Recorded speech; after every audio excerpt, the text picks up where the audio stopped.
Shikues të A2 CNN, mirëmbrëma. Bota nuk është më ajo që njihnim dhe ndoshta për herë të parë pas dekadash, nuk kemi më asnjë busull të qartë për ta kuptuar se ku po shkon. Nga Teherani në Washington, nga Brukseli në Pekin e Moskë, nuk po flasim më për një konflikt të zakonshëm, por për një moment që duhet të rishkruhet e gjithë rendi botëror me sa shohim. Gjithnjë e më shumë, në 48 orët e fundit veçanërisht përmendem bisedime paqeje dhe në mes të një përshkallëzimi të tillë, pyetja nuk është vetëm se a do të ketë paqe, por çfarë paqe po negociohet dhe në kurriz të kujt. Irani nuk është rrëzuar, përkundrazi, ka treguar se ka qenë i përgatitur për këtë ditë, madje edhe kur regjimi u godit mu në zemër të tij me vrasjen edhe të liderit suprem. Dhe në këtë rast, historia na ka mësuar diçka, le të themi, nëse mund të dobësohet një sistem duke e goditur, apo ai bëhet më i rrezikshëm nëse ti e godet atë. Dhe në mes të kësaj, Shtetet e Bashkuara duhet janë të përfshira në një lojë akoma dhe më të madhe, akoma me të shumë fisht.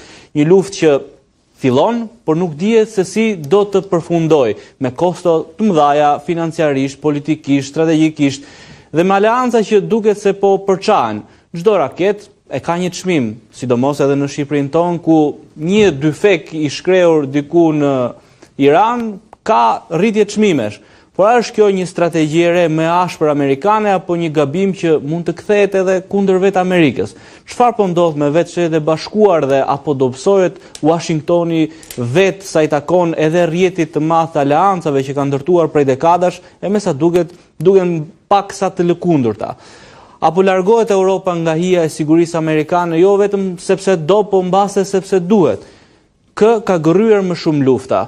Këto do të jenë pika të rëndësishme të diskutimit, ndërkohë që ne në krye të emisionit do ndalemi edhe tek një pjesë shumë e rëndësishme sa i takon garës për kryepolicin, garën për drejtuesin e ri të policisë së shtetit, pas largimit të drejtorit aktual që ishte, dhe ndërkohë që ne do bëjmë një analizë edhe sa i takon këtij momenti ku 14 kandidat kanë shkuar sot në komisionin pranë Ministrisë së Brendshme për të paraqitur në konkurs. Ne do ndjekim insertin e parë dhe rikthehemi në studio.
Kënaqësi që mbrëmjen e sotme diskutimin ta zhvilloj me zotin Arjan Starova, ish ministri i jashtëm, nderuar mirëmbrëma, faleminderit. Kënaqësi. Zotin Justinian Topulli, teolog, ish kreu i lidhjes së xhallarëve, nderuar mirëmbrëma dhe faleminderit. Kënaqësi. Zotin Avenir Peka, ish zëvendësministri i Brendshëm, ekspert i nderuar sigurie, nderuar mirëmbrëma dhe faleminderit. Zotin Marlin Laçi, ekspert marrëdhënie ndërkombëtare, nderuar mirëmbrëma, faleminderit. Ndërkohë në një lidhje të drejtë për drejtë kam kolegun Igli Çelmeta, i cili ka ndjekur këtë proces që në fazat e para, duke qenë se është gazetar i Kronikës së Zezë dhe ka qenë pranë shumë ngjarjeve që kanë ndodhur edhe që lidhen drejt për drejt me institucionin e policisë së shtetit. Igli, si po zhvillohet ky proces? Po, Andrea, është hera e dytë që drejtori i përgjithshëm i policisë së shtetit do të zgjedhet pra me konkurs me garë, ku rreth 17 muaj më parë u zgjodh Ilir Proda, edhe pse procesi nuk ka qenë transparent sa ç'duhet, pasi seancat dëgjimore me kandidatët ditën e sotme janë zhvilluar pa praninë e mediave, duke krahasuar me konkursin për zgjedhjen e drejtuesit të SPAK, ku seancat dëgjimore u zhvilluan në praninë e medjave, ndërsa për kryepolicin e vendit seancat u zhvilluan me dyert të mbyllura, por ky konkurs mori peshë dhe vlerë nga vizita e sotme e të ngarkuarës me punë në Shtetet e Bashkuara të Amerikës pra në vendin ton, Nancy Van Horn, i cila për 45 minuta qëndroi në ambientet e Ministrisë së Brendshme dhe takoi ministrin e Brendshëm Besford Llamallari lidhur me konkursin për kryepolicin e ri të vendit. Po ashtu edhe ambasada britanike ka qenë e pranishme, madje edhe vëzhgues të tjerë ndërkombëtar si ICTAP dhe EULEA kanë vëzhguar procesin, pra tregon që faktori ndërkombëtar ka pasur interes të shtuar për zgjedhjen e drejtorit të ri të përgjithshëm të policisë së shtetit. Ili, cilat janë kandidatët më potencial, në 14 emra të cilët sot kanë paraqitur CV-t e tyre dhe kanë treguar projektin që kanë sa i takon drejtimit policisë së shtetit?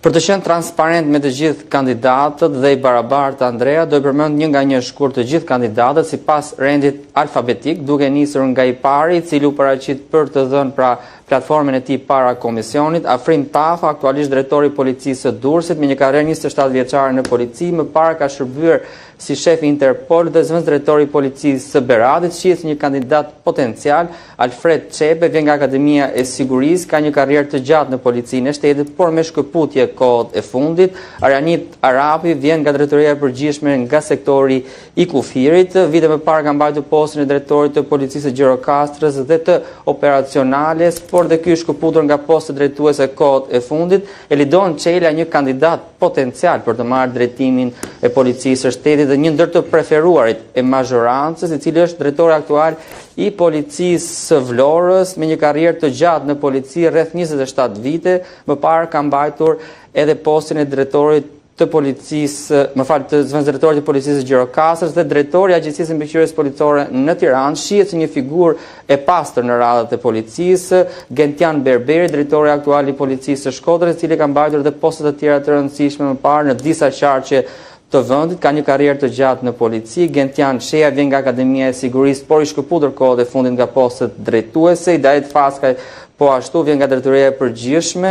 Lorenz Panganika vjen nga Akademia e Sigurisë, një emër i njohur më parë në policinë e shtetit, ka pasur poste të rëndësishme. Neritan Albati aktualisht ban postin e drejtorit të departamentit të policisë kriminale, ka pasur shkëputje nga policia nga viti 2003 deri në vitin 2013, më pas u rikthye sërish, ka mbajtur postin e drejtorit të policisë Elbasanit, Durrësit, Thierry dhe Beratit. Së fundmi u përmend nga emisioni investigativ lënjene në Itali për rastet e call centerave në Shqipëri, të cilat nuk ishin goditur nga policia kriminale. Pëllum Seferi, aktualisht drejtori i Departamentit të Marrëdhënieve Ndërkombëtare në Policinë e Shtetit, që prej vitit 2020 shihet si një nga figurat më të pastra në polici. Pëllum Seferi është nga kandidatët i cili ka CV-n më të pasur, ka 3 fakultete dhe 3 mastere, i shkolluar në Itali dhe brenda vendit. Ka marrë vlerësim në vitin 2014 nga drejtuesi i FBI-s me motivacionin vlerësim dhe bashkëpunim të shkëlqyer me FBI-n.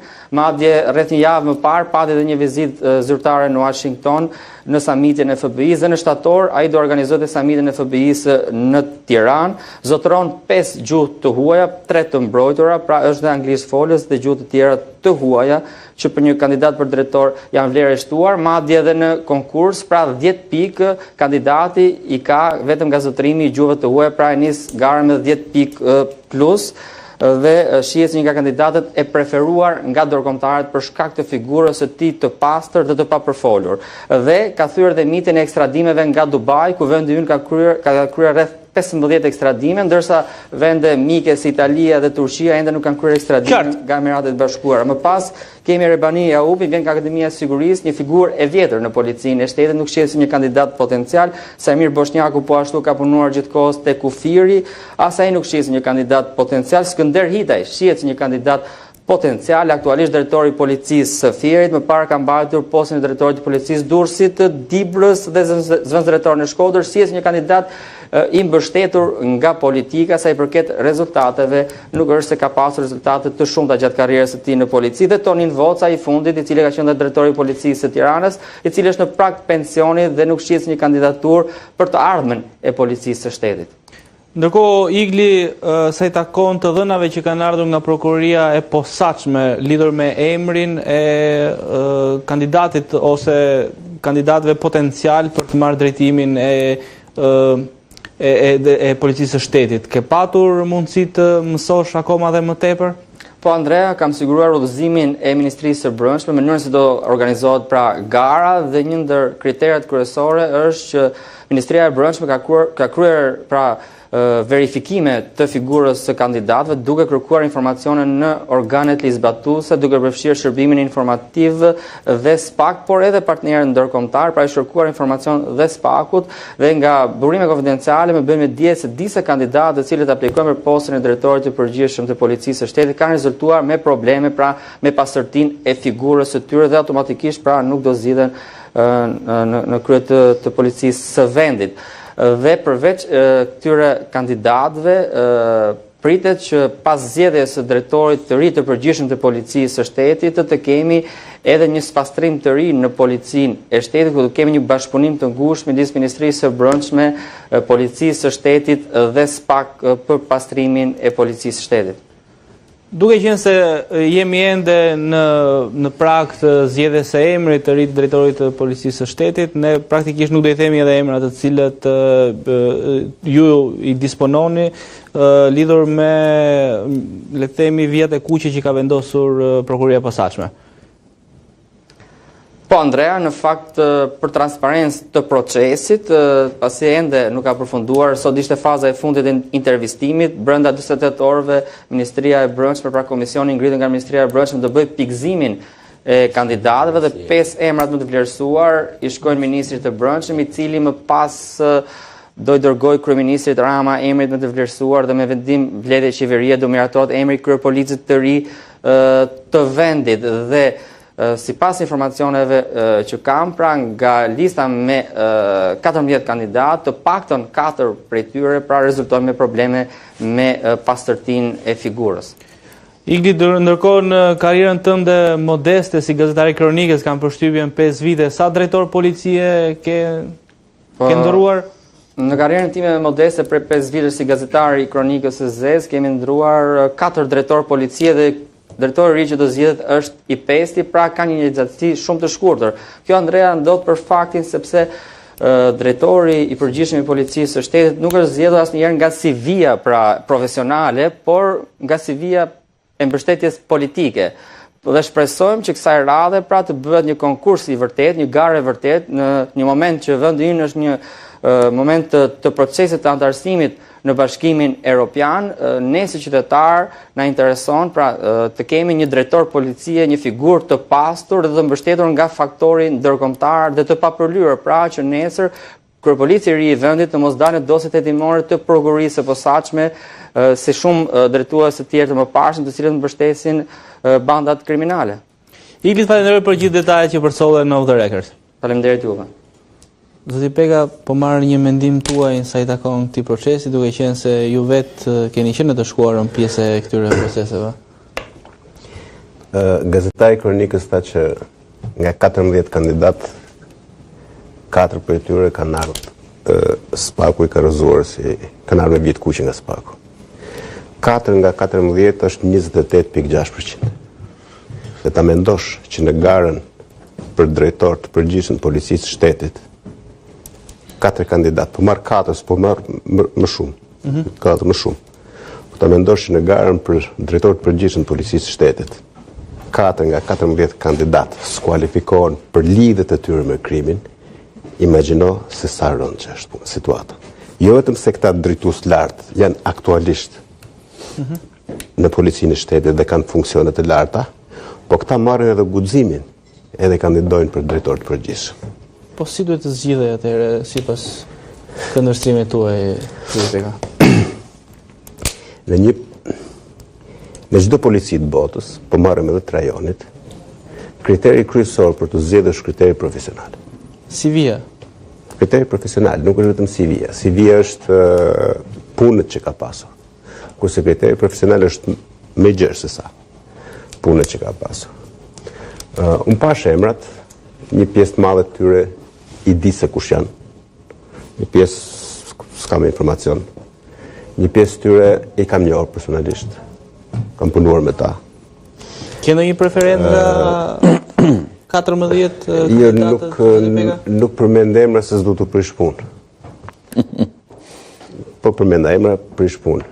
Por ajo çfarë duhet të them unë është që në atë listë ka persona të pastër, po ka persona të përfshirë në krimin organizuar. Sfida që është sot, që lidhet edhe me vizitat edhe të përfaqësuesit të ambasadës amerikane britanike etj, është gara është midis dy grupeve. Midis atyre që sponsorizohen nga krimi organizuar dhe atyre që nuk sponsorizohen nga krimi organizuar.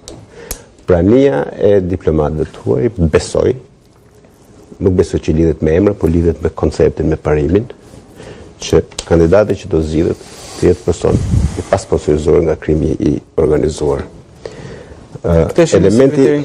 Elementi tjetër është që e tha përsëri, e përmendi dhe gazetari Kronikës që në selektimin e fundit të drejtorit përgjithshëm, këtij që iku, është përdorur e njëjta procedurë. Ngrihet një komision, përcaktohen kritere, mblidhet informacion dhe përzgjedhet. Në fakt, komisioni që ka përzgjedhur këtë që iku ishte i përbërë nga bandat. Nga banda Elbasanit dhe nga banda Durrësit. Tani, është evident, është edhe qartë dhe është edhe kuptueshme që drejtori i jashtëm i policisë shtetit të zgjidhet nga kryeministri. Për shumë arsye. Arsye e parë është se kryeministri është përgjegjës para elektoratit shqiptar për gjendjen e rendit dhe sigurisë në vend, edhe për sigurinë kombëtare, por edhe për sigurinë e brendshme. E dyta, me ligjin për policinë e shtetit, drejtori i përgjithshëm i policisë së shtetit zgjidhet nga Këshilli i Ministrave me propozim të kryeministrit. Se çfarë ndodh ku shkon para se të shkojë emri deri tek kryeministri është hesap tjetër. Por është kryeministri ai që propozon emrin. E thënë kjo, në kushte normale, kandidati i propozuar nga kryeministri nuk do të jetë kandidat politik. Do jetë? Duhet të jetë kandidat profesionist.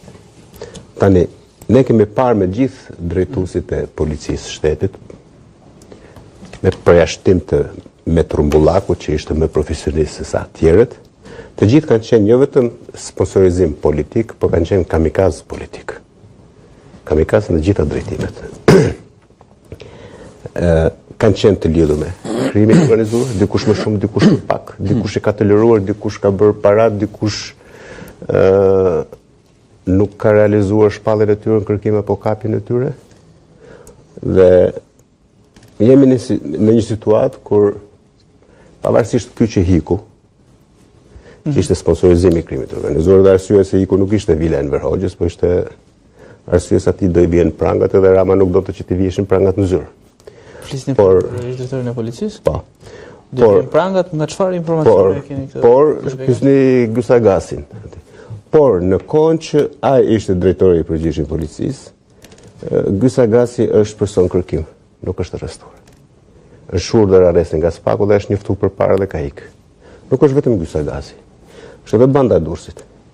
Ka urdhër arresti, kanë vajt policia për të ekzekutuar, nuk e kanë ekzekutuar sepse kanë hikat ato zotërit sepse kanë pas informacion. Kjo implikon thonë ish drejtorin e policisë. Jo vetëm ish drejtorin e policisë.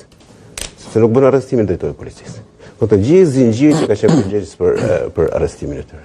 Edhe shkojmë te inkriminimi, dalim prapë tek çështja e inkriminimit. Kjo pastaj është vija kuq që thonë ju që inkriminimit të policisë. Dhe s'du të bëj historikën në policisë nga 2013 akte që është i tmeshshëm. Në 2014 ka pas informacion zyrtar me shkrim nga drejtor, nga Shishi, ministri i brendshëm Samir Tahirit për 134 zyrtar më të lartë policisë shtetit përfshirë në kultivimin dhe trafikimin e kanabis. 134 nga drejtori i përgjithshëm, zëvendës drejtorët të përgjithshëm, drejtori Çarçi, zëvendës drejtor Qarku për Ende, zëvendës drejtor Qarku për krimin, tek SHKB-ja ka qenë atë kohë tash është bërë agjencia e mbrojtjes policore e gjithë struktura. Iku çështja e kanabisit, mbaroi ciklin e vet, jemi ke droga të forta. Ka vite që në portën e Durrësit nuk është kap 1 gram drogë. Ti mendon se ka ndaluar droga? Ka vite që në portën e Durrësit, apo jo vetëm portën e Durrësit, por në portë dhe aeroport, në pikat kufitare, nuk është kap 1 gram drogë e fortë. Pse? sepse është kap sistemi i gjithë. Dhe kjo është arsyeja se zëvendës ambasador e ngarkuara me punë shkon aty. Ka shkuar aty. Sepse në fund fundit, për të krijuar edhe garancitë e veta. Në fund fundit, jo nuk është për të kryer garancitë, për të përcaktuar ca pritshmëri të qeverisë së Bashkuara të Amerikës. Dhe paralajmërimet që përse kanë qenë dhe është pritshmëria bazë, nuk ka gjë më të rëndë për qeverinë shqiptare se sa përfaqësuesit e ambasadorët e huaj në Tiranë të shkojnë dhe të thonë që mos zgjidhin një trafikant droge. Mos emroni drejtor të policisë, drejtor përgjithshëm të policisë shtetit. Ju thoni ka qenë mesazhi? Për kush është mesazhi? Për çfarë është mesazhi? Për çfarë? Në qoftë se do ishte për emra apo për emra të përveçëm, do kanë mekanizma privat ata për ti kur them privat konfidencial për të bërë të qarta. Po ky është edhe një lloj mesazhi, thatë ju që po ky është mesazhi publik dhe mesazhi publik të vinë përfaqësues të Bashkimit Evropian, ambasadës së Bashkuara të Amerikës, ambasadës Britanisë së Madhe. Dhe shkojnë të thonë ministrit brendshëm që mos zgjidhni drejtor të përgjithshëm të policisë shtetit dikë që vjen i sponsorizuar nga bandat, nuk ka gjë më të mëshme. Ne sigurisht do kalojmë në një tjetër moment temën e ditës, ndërkohë sa i takon çështjes zgjedhjes së kryepolicit, është një moment i cili sigurisht që kandidaturat do të shkojnë nga Ministria e Brendshme në zyrën e kryeministrit dhe pastaj presim vendimin e Këshillit të Ministrave. Ndjekim një setë në radhë dhe kthehemi në studio. E kemi? Okej.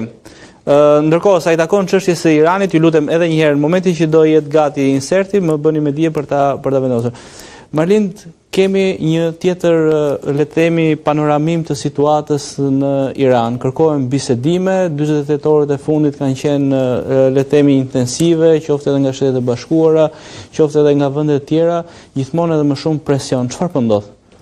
Nga ajo çfarë tha presidenti Trump ditën e djeshme dhe ditën e sotme, bëhet fjalë për një plan 15 pikësh dhe një armpushim provizor 5 ditor, duke privuar Shtetet e Bashkuara të Amerikës të godasi, domethënë mjetet e fushat e naftës dhe të gjithë, domethënë, le të themi, industrinë e hidrokarbureve në Iran.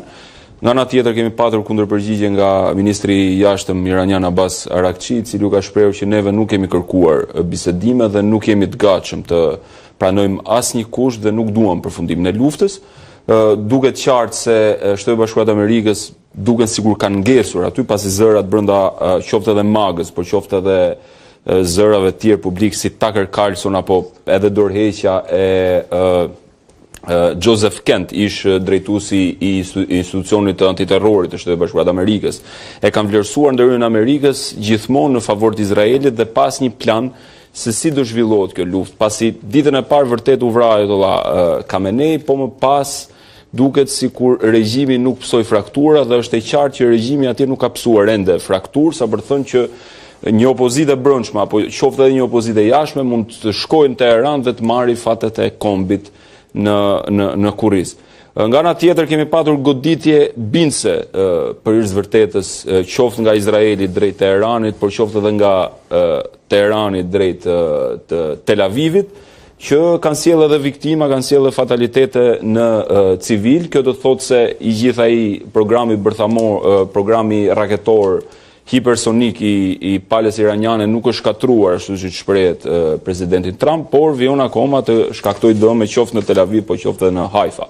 Mu më duket sikur të tre palët kanë ngecur në këtë konflikt, sigurisht që Iranis është larg kapitullimit me çfarë shikohet, është larg mbarimit të municioneve, por dëshojmë ditët në vijim qoftë vërtet mund të kemi një marrëveshje paqe midis Shteteve Bashkuara të Amerikës dhe Iranit. Kjo do të sillte një dëmtim të rënd të interesave izraelite në lindjen e mesme, kjo për shkak se izraelitët nuk ja dalin dot që të përballojnë një fuqi me 92 milion banor dhe me një kapacitet raketor të këtyre niveleve pa ndihmën e Shtetit Bashkuar të Amerikës.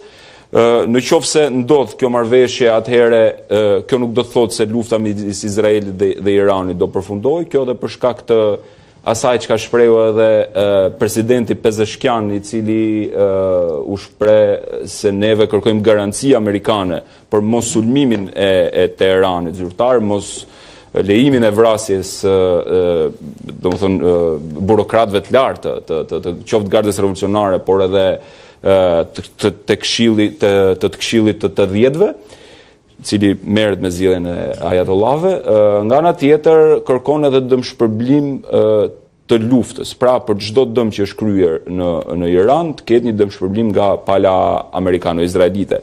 Por, gjykoj se në këtë mes, në këtë unaz zjarri që është krijuar tashmë, nëse Shtetet e Bashkuara të Amerikës të riqin nga konflikti, palët më të dëmtuar në këtë konflikt nuk janë iranjanët, janë vendet e gjirit, të cilat rrezikojnë rënimin e regjimeve monarkike, absolutiste në vend, gjithashtu është rrezikuar edhe regjimi cionist i Benjamin Netanyahu në Tel Aviv. Nderuar, çfarë është kjo luftë? Lufta është shumë dimensionale, përfshin, po themi në aspekt politike, ushtarake, edhe fetare njëkohësisht. Edhe fetare? Po patjetër, edhe pse ndoshta aspekti fetar është ai i cili shfaqet më pak në retorikën publike, mediatike, por është prezent. Lufta në radhë parë bëhet njëherë për hegemoni rajonale, ndërmjet Iranit në një anë dhe Izraelit dhe Shtetet Bashkuara të Amerikës në anën tjetër.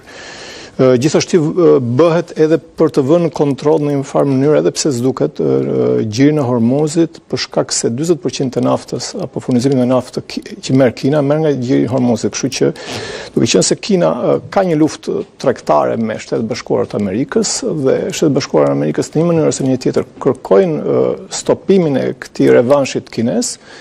Kështu që një nga arsyet është edhe kjo luftë, ndërkohë që anijet kineze vazhdojnë të marrin furnizimin me naftë nga Irani, jo vetëm nga Irani, por edhe nga vendet e gjirit. Është një luftë për kapriçot edhe të politike të Benjamin Netanyahut, për shkak se ai ka vite, dekada cili kërkon ta sulmojë Iranin dhe ka deklaruar prej vitesh kjo. Sigurisht që është edhe një luftë me dimension fetar, duke përfshirë ata që quhen si kristiano-sionistë, të cilët besojnë se Izraeli i madh dhe rikthimi i tempullit do të garantojë kthimin e Mesisë, por që pengohet nga këto forca siç është Irani dhe forcat të tjera. Në këtë rast përdoret feja për interese geopolitike. Sigurisht përdoret, por është e përfshirë. Fakti që ti në administratën e presidentit Trump ke njerëz si Marco Rubio apo sekretari i luftës Pete Hegseth, të cilët janë drejt për drejt të përfshirë në këtë lloj rrymë apo këtë lloj besimi, do thotë që ky lloj motivi është prezent, edhe pse nuk është i vetmi. Pra lufta është shumë dimensionale, me fjalë është politike, ekonomike, gjeostrategjike edhe fetare, në thelb është edhe ilegjitime nëse marrim ligjin ndërkombëtar, sepse kemi një sulm të pa provokuar drejt për drejt, me fjalë, po ndërkohë që zhvilloheshin bisedimet, është një histori që ndodhi edhe para gjatë qershorit, në luftën e 12 ditëve, kur ndërkohë që zhvilloheshin bisedimet dhe kishin një lloj përparimi të dukshëm, ndodh sulmi amerikano-izraelit, në atë kohë vetëm izraelit, ndaj Iranit, edhe pse herën e parë duket se ishin më të paprgatitur, këtë herë duket që ishin shumë më të e pritshin këtë lloj sulmi. Po urojmë që luftat mos zgjas më tepër, edhe pse duket që ka gjasa që mund të zgjasë dhe pasojat e saj, paktën për ekonominë globale do të jenë të rënda. Dhe gjapo ndihen sigurisht me fjalë, madje edhe ajo, nëse mund ndalem pak, edhe deklarata e Trumpit është interpretuar si një lloj loje politike. Thirrje për paqe. Jo, ajo 5 ditor. Jo, 5 ditori u shty goditja e bazave të energjisë, pra të naftës, ato që përmendu. Me fjalë paktën nga vetë Irani, por edhe nga ekspertë që kam dëgjuar ndërkombëtar, është parë si një lloj reagimi për të menaxhuar tregjit. Me njëherë mas deklaratës së tij pati një rënje të uljes së çmimit në tregut ndërkombëtar për naftën. Kështu që bëhet edhe për këtë efekt, por nuk besoj se ka një lloj, edhe pse ka, me sa kam parë lajme, ka pas shkëmbime informacionesh ose lajme po themin indirekt përmes ndërmjetësve, por nuk ka pas akoma bisedime reale. Po sigurisht presidenti Trump është i njohur për këto lloj lëra që bën, kështu që nuk duhet marrë për kapital 100% për ato që thotë. Përveç dimensionit të asaj përpjekje që e tha parafolsi lidhur me përpjekjet për dominim në rajon, për influencë në rajon, që ka Izraeli dhe Irani me njëri tjetrin, që janë të vërteta, ka dhe një dimension shumë të rëndësishëm, mendojnë. Cili? Irani, atë po them. Irani ka ndjek një politik të tillë e cila ka synuar të dominojë jo vetëm në rajon, ka pas dhe një dimension, si thosh, të shprehur kundër qytetërimit perëndimor, vlera perëndimore, atyre që ne si shqiptari qëmë vlera euroatlantike, kanë sponsorizu terrorizmin, grupe terroriste edhe që kanë hyrë tashmë me emrin proxy, pra palë treta që luftojnë emër të dikujt tjetër, në rajon si Hamasi, Hezbollah, Houthit e tjerë. Ky është dimensioni për masa e parë që duhet shtoj, pra është dhe ky element që ndërlikon situatën, është dhe elementi tjetër shumë i rëndësishëm që ky regjim për 47 vjet është ndruar nga premtimet e para për një regjim më të mirë se ai i shaut më parshëm, kur rëzuan 79-ën, në një diktaturë të re. Pse jo edhe me ngjyrës të fuqishme fetare, dhe unë kam dëshirë ta them këtë sepse muslimanizmi nuk është ashtu siç e paraqit ky regjim, është një fe tolerance, një fe e mirë, një fe pozitive, një fe e cila ka shumë vlerat të cilat duhen lartësuar dhe mund të mbështet. Pra është dhe ky element.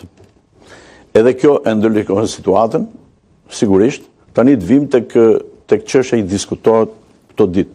Flitet për bisedime, iranianët pengojnë bisedime, mendojnë që nuk është e vërtetë kjo, që ka bisedime, por ka një element, po të lexohet. Pengesën nga Irani. Po të lexohet, jo, nuk shikoj pengesën nga Irani. Ka një element që po të lexohet midis rreshtave. Amerikanët kanë treguar që nuk kanë me kë bisedojnë. Ka përsëritur disa herë presidenti Trump. Pra, ideja është, pra aludimi, po edhe hapur nga elita ekzistuese, që është goditur rënd, pavarësisht se ekziston. Nuk ka, janë vrarë, prap ka, e tham dhe këtu dhe unë e pranoj edhe idenë që ka elemente të tjerë, si për strukturë, si që ka thënë ministri jashtë Arraki.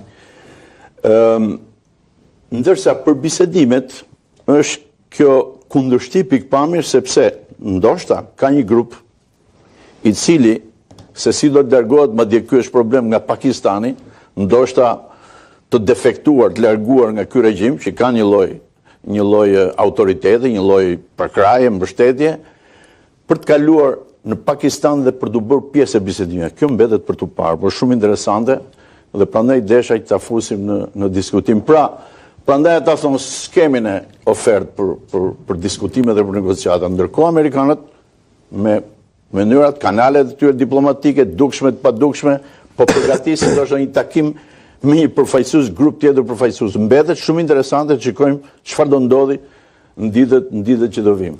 Na është bashkuar eksperti i njohur Xhavid Shala, i nderuar mirëmbrëma dhe faleminderit. Mirëmbrëma.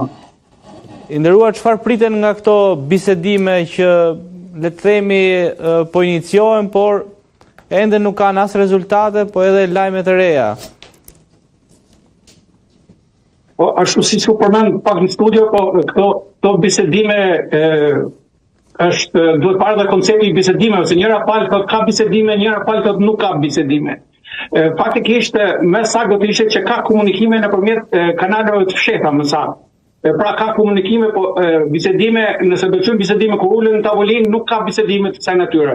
Ka ndërmjetësim nga disa shtete të interesuara, palët e interesuara që janë mirë me të dy palët në një farë mënyre, duke përfshirë Egjiptin, duke përfshirë Turqinë, duke përfshirë Omanin dhe sidomos edhe Pakistanin. Bëhet fjalë për Pakistanin si një negociator i fuqishëm, pasi Pakistani nuk ka si bazë amerikane në territorin e vet, pra është besueshëm për sa i përket Iranit. Nga ana tjetër, ka një numër të madh popullsisë e ka shite para si Iranit, kështu që Pakistani pak a shumë po konfigurohet si ndonjë ndërmjetës i fuqishëm.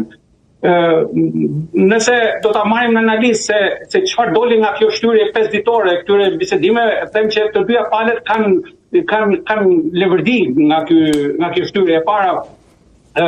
Shtetet Bashkuara të Amerikës në par mënyre mund të paraqiten edhe në opinion si si vendi që bëri sulmin, por edhe si vendi që po jep përsëri hapësirë për një marrëveshje paqeje.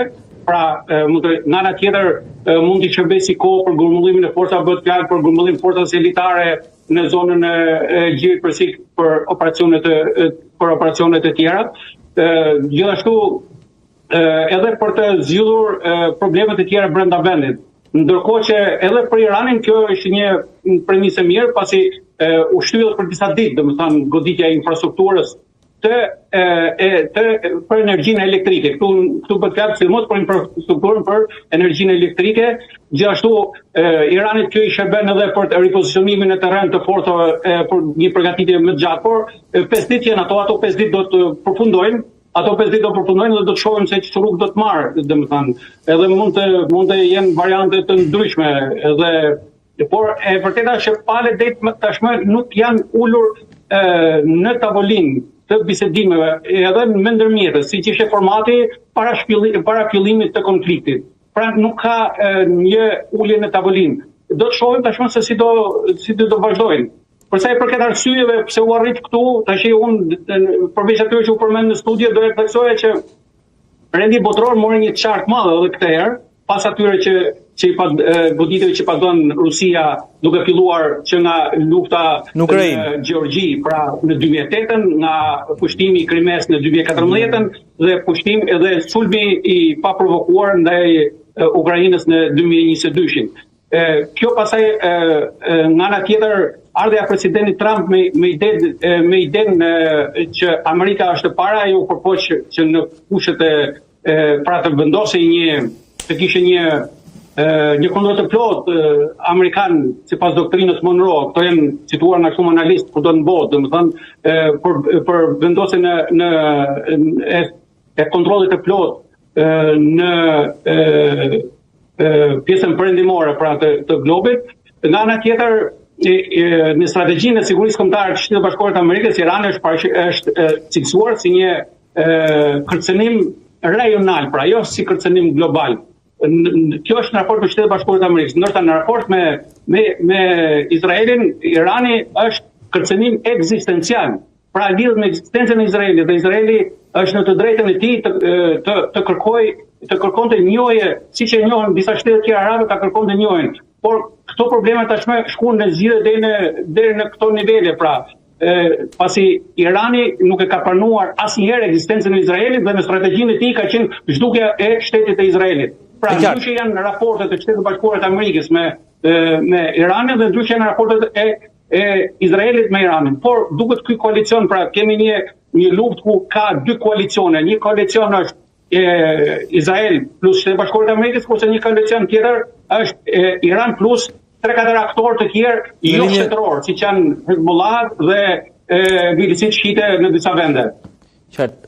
Zoti Pega, deri ku shkojnë kufit e kësaj lufte? Në pafundësi. Du të ndajmë objektivat ushtarake me objektivat politike.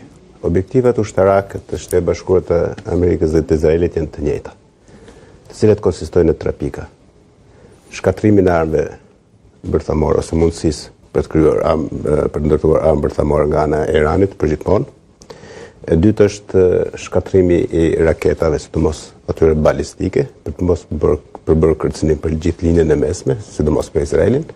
Dhe treta, shkatrimi i grupeve proxy që u përmendën këtu më, të cilat kanë operuar dhe vazhdojnë të operojnë pjesërisht në Siri, në Liban, në Yemen, në Irak.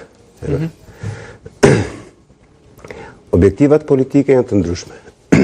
Nëse objektivat ushtarake janë të njëjta midis Izraelit dhe Shebab, objektivat politike janë të ndryshme. Objektivat politike të Izraelit janë rajonale. Objektivat politike të Shtetit Bashkuar të Amerikës në Iran janë globale. Konflikti në Iran ose lufta në Iran nuk është e izoluar. As nuk ka ardhur për Izraelit, as nuk ka ardhur për lobimit të Izraelit, as nuk ka ardhur për nevojave të Netanyahut, as avend për nevojave të Izraelit. Këto janë të gjithë këto që përmenda janë faktorë që ndikojnë. Po faktori kryesor është pozicionimi i Shtetit Bashkuar të Amerikës në botën e së nesërmes. Dhe kur them bota e së nesërmes, është një botë e cila, siç duket për nga pasojat, do jetë po aq e rëndësishme sa dhe krijimi i sistemit të Bretton Woods pas luftës dytë botërore, pra sistemi global që vendos pas luftës dytë. Po me kë po shkon drejt kësaj, me aleancat klasike që është investuar për dekada me radhë duken të brishta raportet. Ta them. Lufta në Iran është vazhdim i luftës në Ukrainë, është vazhdim i asaj çfarë pa në Venezuelë, është vazhdim i asaj çfarë kemi dëgjuar në Grenland, është vazhdim i asaj çfarë pritet të ndodhë në Kupë, është vazhdim i asaj çfarë ndodhin me kanalin e Panamas. Konflikti ose bota sartësmes do shkojnë në dy pole përsëri. siç ka qenë midis Shtetit Bashkuar të Amerikës dhe Bashkimit Sovjetik një herë, do shkojë midis Shtetit Bashkuar të Amerikës dhe Kinës në anën tjetër. Gjithçka që ndodh sot në botë do të shikohet si lëvizje ose xhonglim për pozicionimin e palëve në këtë konflikt. Kush është roli i linjës mesme? Roli i linjës mesme është jashtëzakonisht i rëndësishëm. Rëndësinë e saj ka përcaktuar dhe strategjia e sigurisë kombëtare që u miratua pak më përpara. Në hierarkinë e interesave të interesave kombëtare të Shtetit Bashkuar të Amerikës, fillimisht u vendos hemisfera perëndimore, Venezuela, Kuba, Panamaja, gjithë Amerika Latine dhe Amerika Veriore. Në nivelin e dytë u vendos Pacifiku, Pasori, Kina, India bashkë. Në pikën 3 vendos linja mesme dhe në pikën 4 vendos Europa. India bën pjesë sepse fuqia ose influenca e së nesërmes nuk do varet vetëm nga kapacitetet ushtarake, po do varet nga njësër elementesh që dy shtetet e mëdha do mundohen t'i kontrollojnë. E para është inteligjenca artificiale, e dyta është quantum computing, kompjuterizimi quantum, e treta është supply chain, kanalet e furnizimit. Irani futet te kanalet e furnizimit dhe energjia futet te katërta këtu. Plas energjia e naftë. Qartë. Kanalet e furnizimit janë pikërisht këto kanale që përmendëm, është ngushtica e Hormuzit, është ngushticat e tjera që në pikat e trafikut detar, dhe kush i kontrollon këto pikat e trafikut, kontrollon botën e snesme. Ndërkohë, për këto pika, sot Irani ishte deklaruar se do vendosë edhe një taks shumë të fortë për kalimin e anijeve. Taksin e Iranit e shohin pak më vonë. Por dhe kjo është arsyeja, që objektivat politike të SBA-ve janë fluide. Herë flet për ndryshim regjimi, herë flet jo ndryshim regjimi. Herë thot ndryshimi regjimi ka ndryshuar si janë vrarë. Po të çfarë kërkon në të vërtetë? Ajo çfarë kërkon në të vërtetë është që pastaj vetë se di. Jo. E din. Po nuk e di më dhe. Nuk është një Shtetet Bashkuara të Amerikës. Po është Shtetet Bashkuara, po ka një person kryet pa kalkuluar fare. Bëri me Ukrainën. Ta themu ty se ç'bëri me Ukrainën. Ja ta themu ty se ç'bëri me Ukrainën. Do ta mbyll luftën për 3 ditë, 30 ditë, 3 vjet. Po ishte edhe premtim elektoral që unë do t'i ndosë gjithë luftave. Prapa kuintave nuk ka një mendje të mos i kisin gjë. Që ishte konkludues. Jo, sikot. Sot kemi njerëz, domethënë që u hiqen nga emocione ekonomike. Kaq. Mos e shikoni në sipërfaqe. Shtetet Bashkuara të Amerikës është Shtetet Bashkuara të Amerikës, dhe ato që bëjnë Shtetet Bashkuara të Amerikës nuk është që bën Donald Trump.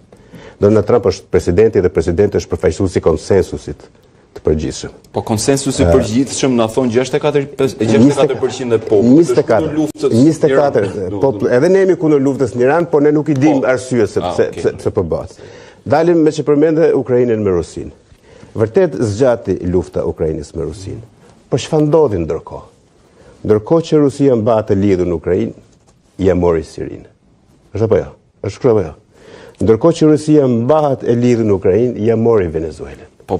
Ndërkohë që Ndërkohë që Rusia mbahet e lidhur në Ukrainë, po ja merr Kubën. Të njëjtën gjë bëri edhe me marrëveshjen midis Azerbajxhanit dhe Armenisë, që janë dy vende që i ka fqin edhe janë në sferën, janë konsideruar në sferën e influencës. Po bëhet për territor, po bëhet për demokraci, po ishte për demokratizimin e Iranit. Jemi post demokracisë, s'përmend kush demokracinë aty. Të njëjtën gjë po bën me Kazakistanin, të njëjtën gjë po bën edhe me Bielorusinë. Dhe çfarë po ndodh? Po e mban Iranin Rusinë të lidhur në Ukrainë, dhe po ja merr të gjitha copa. Pam, dhe do psoj, do çojë edhe deki pika. Pastaj që do ka një problem të madh. Ti marrim me radhë gjitha shtetet. Edhe në Ky është leximi që i bën ti marrim me radhë, marrim Sirinë. Si mendon se interesat amerikanë që janë të përfaqësuar nga Izraeli në lindje të mesme. Një moment, ta çojmë të fort. Ishin më të sigurta interesat izraelite me regjimin Asadit apo me ardhin pushtet të Ahmed El-Sharës. Dhe kthimin e Sirisë në një domen turk.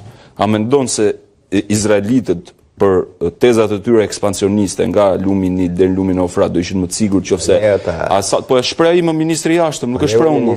E shpreh ministri i sigurisë Ben Gvir, e shpreh edhe Netanyahu. Vendosin ata. Po një sekondë ta çojmë deri fund. Për të gjithë të tezën ekspansioniste të regjimit Netanyahu në Tel Aviv, ishin më të sigurt me një seri të dobët apo me një seri e cila jo më shumë se 60 km2, 60 km largësi nga Damasku ka vendosur i bas turke.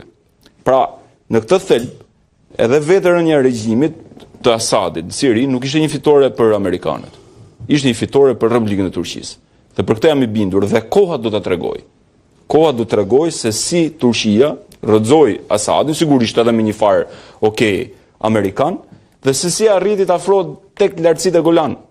Do thonë, aty është baza kryesore e konfliktit siriano-izraelit që në 73-shin mas Jom Kipurit u demilitarizua si zonë, më pas izraelitët kanë ndërmarrë hapat pushtimit saj. Tek Venezuela.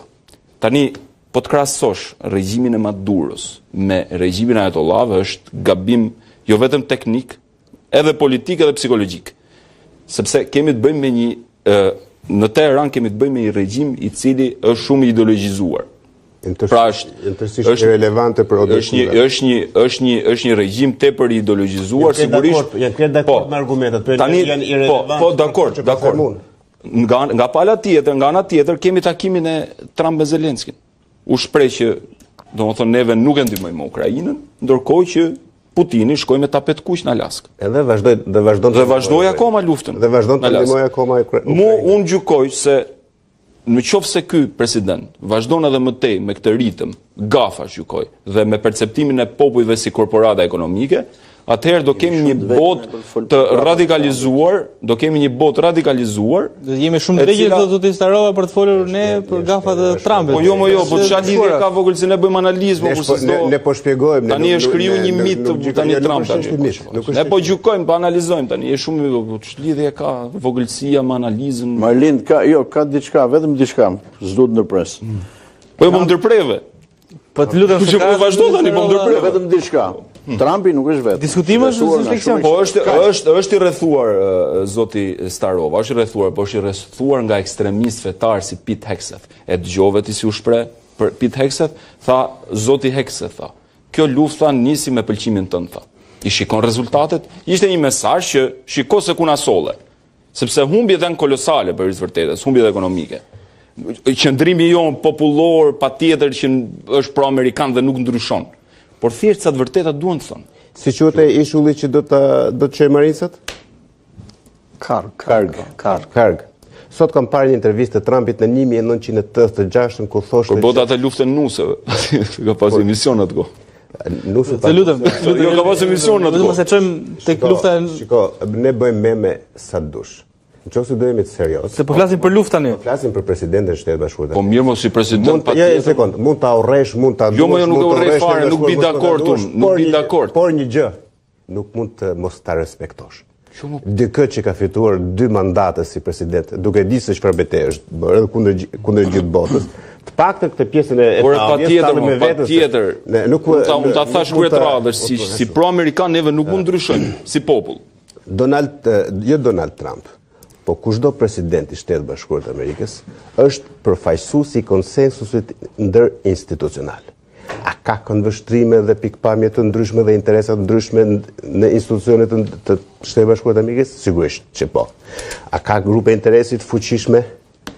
Energjia, teknologjia, sigurisht që po. Por presidenti i Shtetit Bashkuar të Amerikës e para herë kontrollohet 1-1 nga Senati, të paktën nga Senati. Dhe po them vetëm një shembull.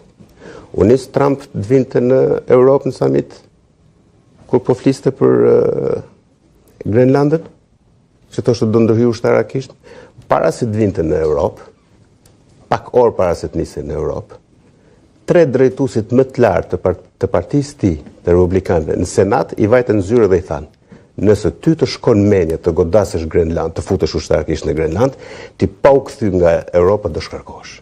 Dakor? Këtë është Shteti Bashkuar të Amerikës.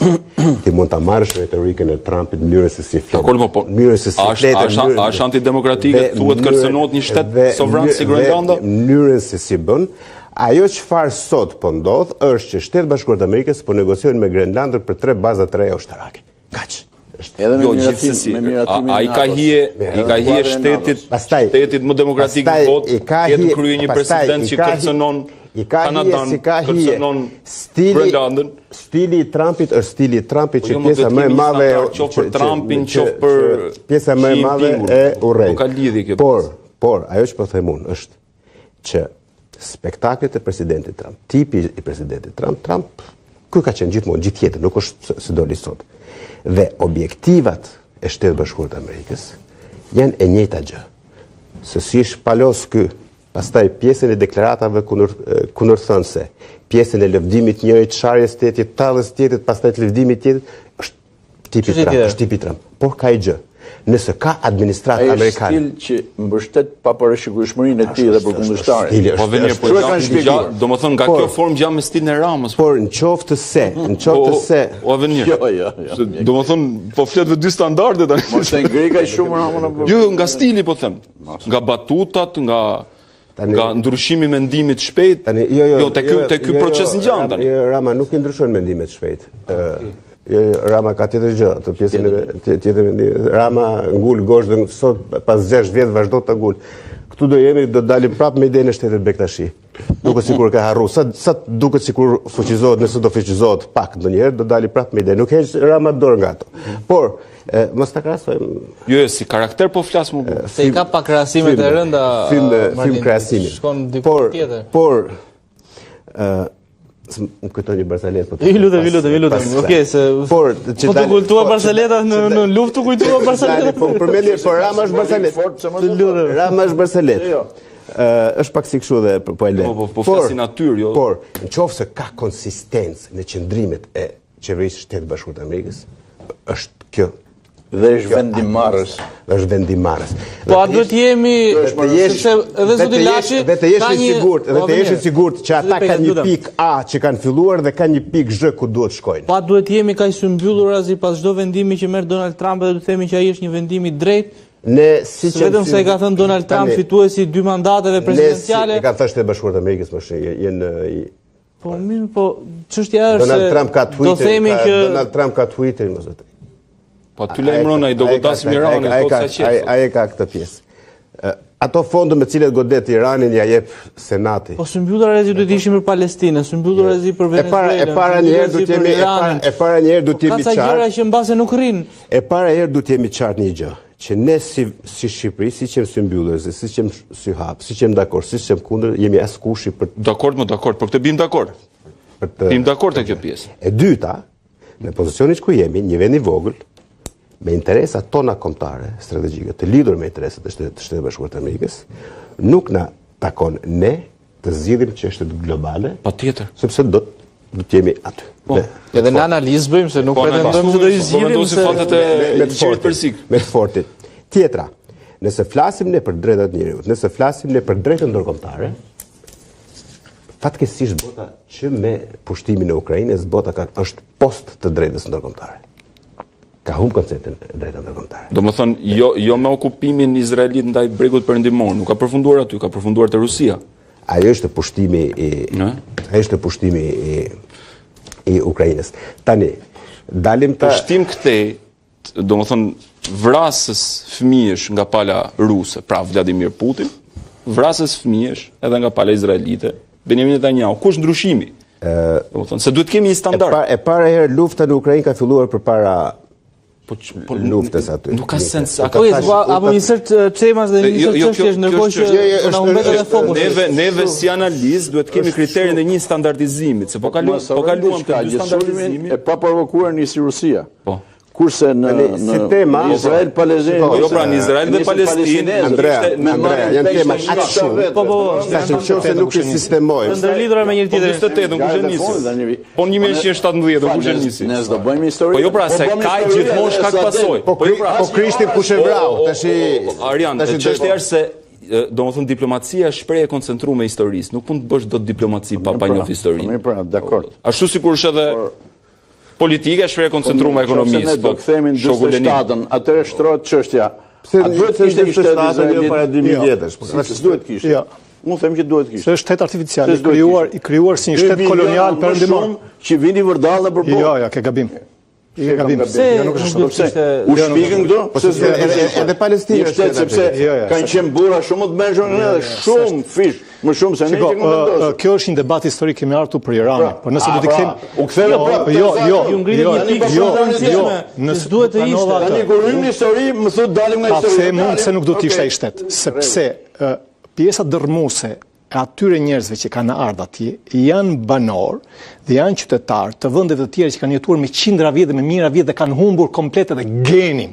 Edhe nëse ka një gen izraelit apo hebrej, ai është gen shumë i pak edhe më i vogël se sa banorët autokton që janë të konvertuar, që mundin të konvertuar në krishterë, pastaj në musliman, edhe janë më hebrej më origjinal ata që janë aty se sa ata që kanë ardhur. Ky sionizmi është një doktrinë nacionaliste që lindin atyre kur lindin nacionalizmet ndërkombëtar kur lindin në botë në shekullin 18-19 për të krijuar një kom për një popullsi e cila ka një identitet fetar edhe etnokulturor dhe për këtë kërkoi mbështetje dhe u pas mbështetjen fillimisht nga Britania e Madhe, e cila motivohej nga motivi fetar. Ata që motivuan kristianët sionistët e parë nuk janë hebrejt. Theodor Herzl, po janë të krishterët, ata që gjetën sot një pjesë e madhe në Amerikë. Dhe këta ndihmua, siç e ka thënë Netanyahu, ka një deklaratë të Netanyahut publik në 2012 në duke të Shtetet Bashkuara të Amerikës, kur thotë po mos ishin kristianë sionistët, Izraeli nuk do të ishte krijuar. Kështu që është një shtet artificial i krijuar me njerëz që kanë jetuar me qindra vjet. Tash imagjinoni nëse do të krijosh ti. Gjithë kufit në lidhje me janë nuk mund të krijosh një shtet, më falni një sekond, mund të krijosh një shtet bie fjalë që ka ekzistuar para 2000 vjetësh, me disa banorë që pretendojnë, me sa njerëz që jetojnë të shpërndarë në gjithë botën dhe ti mbledhësh ku ka bërë vakinë në historinë e njerëzimit një gjë e tillë. S'ka bërë vakinë në historinë e njerëzimit. Ne si shqiptar mund të pretendojmë të themi kufit deri në Kroaci, deri në fund të Greqisë, sepse aty kanë qenë po themin e Dardanët apo kanë qenë Ilirët apo kanë qenë Pellazgët. Po kjo është absurde. Por më tepër që hebrejt nuk është mit që ata kanë emigruar për 2000 vjet. Jo. Ata që kanë emigruar ka qenë një pjesë. Pjesa tjetër ka ndenjur aty. Dhe ata janë konvertuar, janë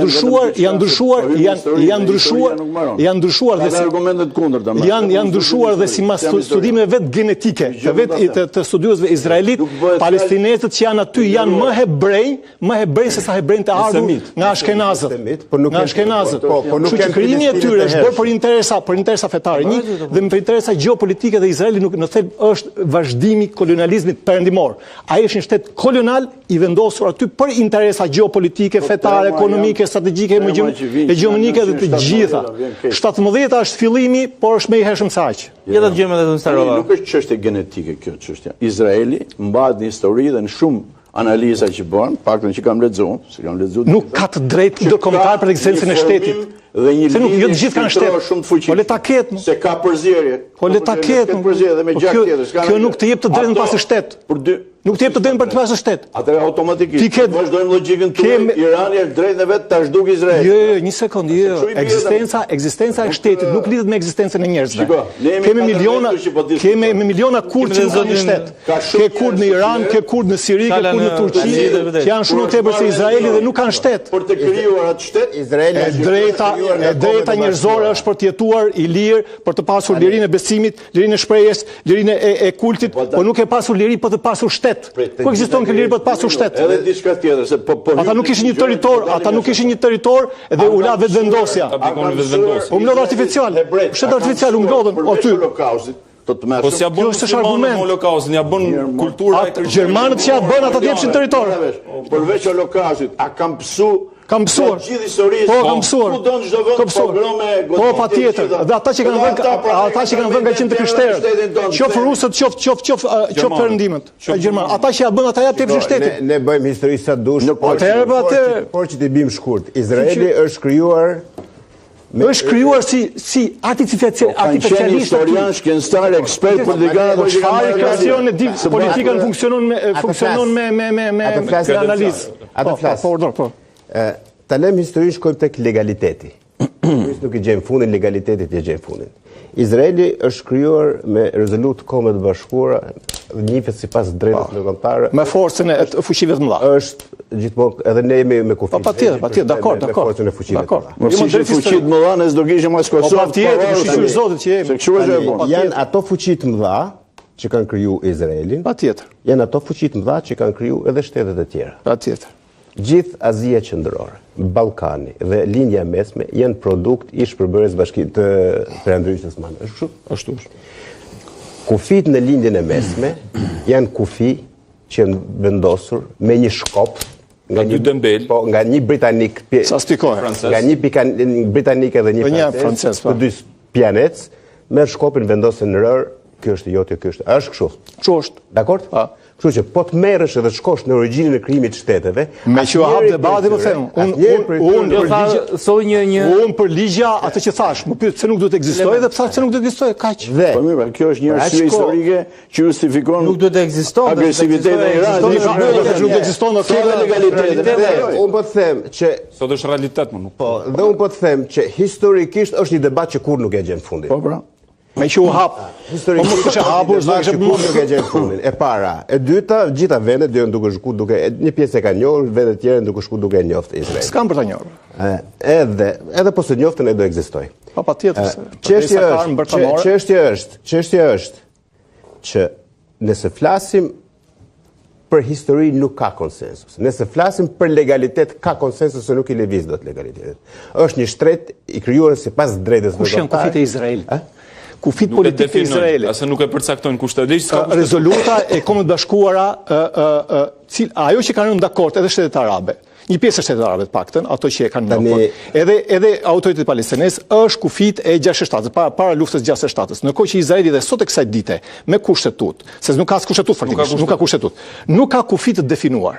Kush janë kufit të definuar politik sepse zgjerohet vazhdimisht? Edhe pse? Sepse zgjerohet vazhdimisht. Sepse ka njerëz si ju që nuk e pranoni esencën e gjës. Po le ta mos ta pranojmë ne, kush janë kufit e tij? Momenti kur nuk kufit e tij. Cila është objektivi i tij, kufive të tij? Kush janë kufit e tij? Ato kufit që lutem, them diçka, cilat janë kufit e tij?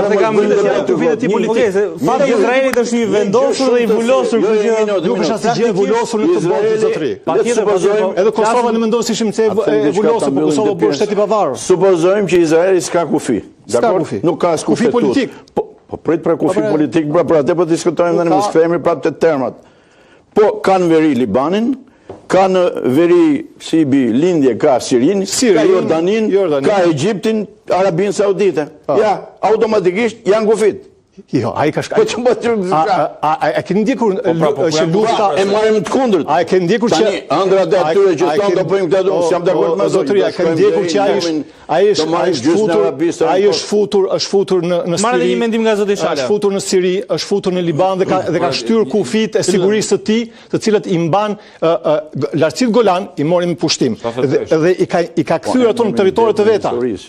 I ka kthyer ato në territoret e veta, i ka kthyer ato. Ndërkohë që ka shtyr akoma kufit drejt muani fitoi i mundi Urbur tani. Si më, domethënë, atëherë është drejt. Okej, se është shumë është drejt. Jo, tash është shumë bukur, është drejt. Nëse nesër ata e pushtojnë Izraelin dhe shtyn kufin, marrin veti. Atë është drejt. Okej.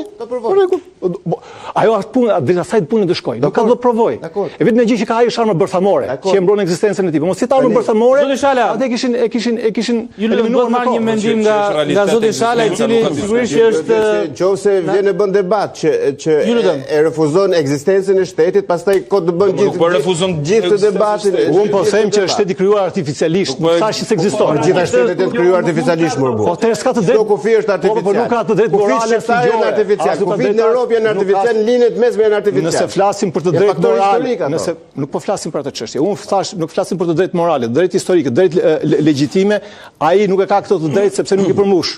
Kaq. Pastaj pse ekziston de facto. Marrë një mendim nga zoti Shala. Nuk është debati a ekziston ose ekziston, sa ekziston. Fjala për ju nderuar. Për mendimin tim ne nuk kemi asnjë lloj të drejtë të diskutojmë për legitimitetin e shtetit të Izraelit. Jemi komplet jashtëmë, kemi mbledh për gjë tjetër. Dhe sepse po të vëmë në diskutim legitimitetin e shtetit të Izraelit, atëherë bie dalim alat me Iranin, i cili nuk e pranon ekzistencën e shtetit të Izraelit. Nuk ja vlen. Irani nuk jep as Kosovën. Ka skim punë me Iranin.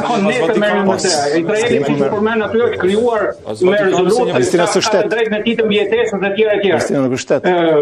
desha të them nga ana tjetër, duhet të them që për sa i përket ne jemi si shqiptar kemi interesa, kemi aleatin tonë strategjik i Shtetit Bashkuar të Amerikës dhe normalisht nuk ne vlerësojmë shumë atë, po ne edhe ju në studio edhe ne këtu jemi thirrur për të bërë analiza, pra për të mos marrë as anën e tij as anën e atij. Pra thjesht të bëjmë analiza në nivele akademike, kështu që nuk kemi pse ngacmojmë njëri tjetrin që dalim kundër apo pro Shtetit Bashkuar të Amerikës. Ne bëjmë analiza. Pastaj kush japi një kontribut me 2-3 argumente më tepër, është në të mirë të çështjes. Për këtë desha të ndërhyj.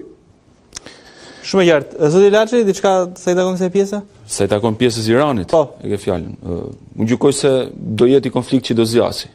Unë gjykoj tërheqjen e Shtetit Bashkuar të Amerikës. Në një moment apo një tjetër, amerikanët do lodhen me shantazhin publik, politik dhe base edhe konspirativ që kryen Benjamin Netanyahu ndaj Shtetit Bashkuar të Amerikës, dhe një moment do shprehen që neve tashmë e kryjm, ja arritëm objektivat tona, ajatollahun e vram, regjimi nuk pësoj fraktur, nuk pësoj rënje, atëherë neve nuk kemi çfarë bëjmë më këtu në kanalin e Hormuzit, dhe përsi pasojë do të rriqen, por pasoja do mbeten gjithmonë afatgjat në lidhje, sepse do ketë fatalitete midis regjimit ajatollahëve dhe regjimit Netanyahut në Tel Aviv.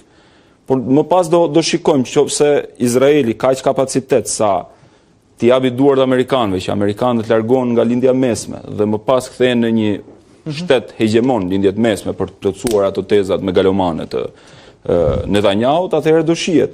Por gjykoj se në momentin që bazat amerikane nuk rivendosen edhe në lindjet e mesme, unë parashikoj rrëzimin e të gjithë regjimeve monarkike në Gjirin Persik.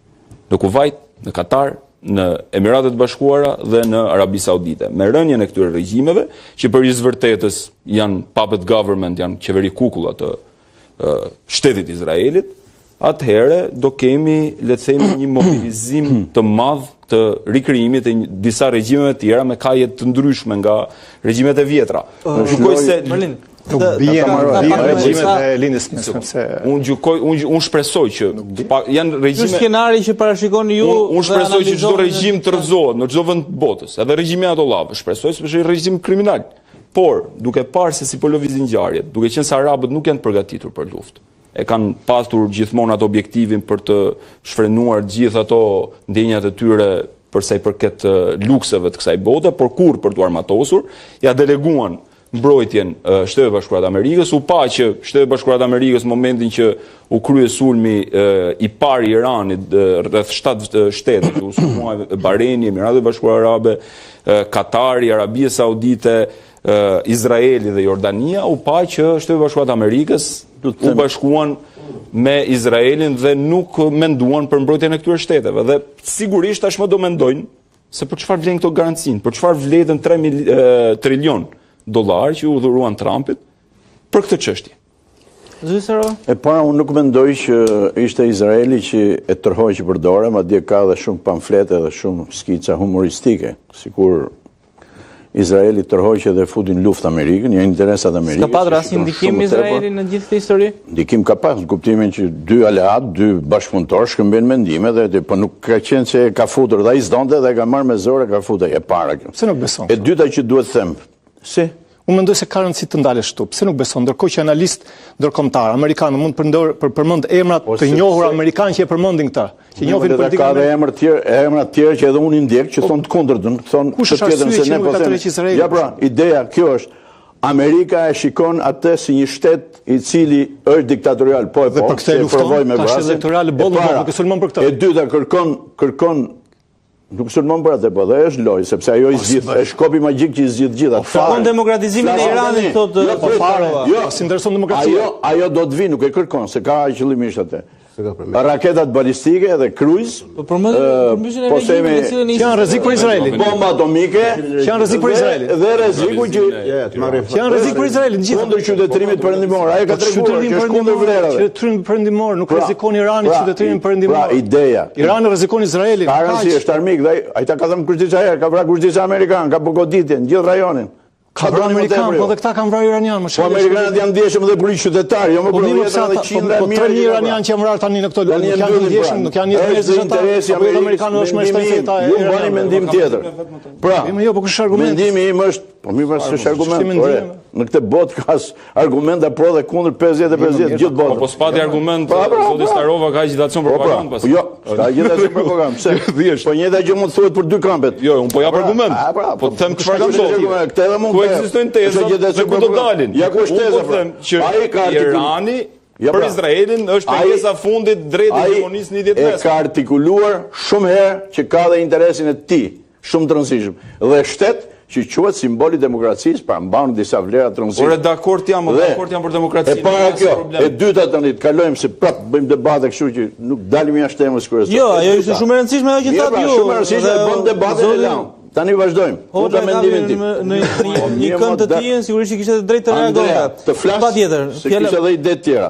Të presim 5 ditë. Po presim ide tuaja. Që janë shumë interesante, 5 ditët. Çfarë prisni ju në këto 5 ditë? Unë nuk e dim që është tërheqje amerikane apo jo. Ne po presim 5 ditë, çfarë do rrihen. Një pikë deklaroi Trumpi sot, nuk e di. Sot sepse ka diferencë. Kontrolli i përbashkët i ata kanë pranuar një pikë që s'do të punojnë asnjëherë për armë bërthamore. Tani ka ekspert tjerë që thonë gjatë Po njëjtën gjë tha edhe në qershor që neve neutralizuam kapacitetin bërthamor të Iranit. Tashmë na doli që nga qershori deri në marsin e 2026. Talem zotin Starova ta përmendoj se po proteston. Janë të tilla që shiko, ne referohen burimit tyre sepse nuk jam unë personi që nxjerr ata. Burimit si ne thotë që ekziston ky kapacitet bërthamor. E treta gjë shumë e rëndësishme. Kur mbarojnë si po të CNN-i jemi, mos u merr CNN-i. Kur mbaron faza e bombardimit gjithë objektive ushtarake, Izraeli ndoshta do vazhdojë më shumë. Po ju atëherë fillon një fazë tjetër që nuk e di. Po ekziston pra do të vazhdojë Izraeli. Ju thatë që është për Amerika.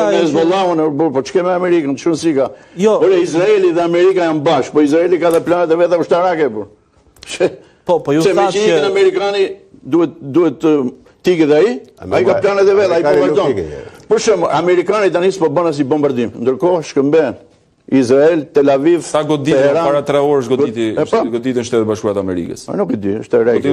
Unë e di që ato nuk po bënin goditje. Tani tjetra që hyn lojë e fundit, dhe kjo është ideja tjetër që mos e harrojmë, mbasi të marrojnë objektivat ushtarake të pangët amerikanëve, unë mendoj që një opozitë që ka shumë vite, madje dekada, që kultivohet në mënyrë të fshehtë, dhe ndoshta është dhe armatosur tani, në Iran do filloj të lëvizi.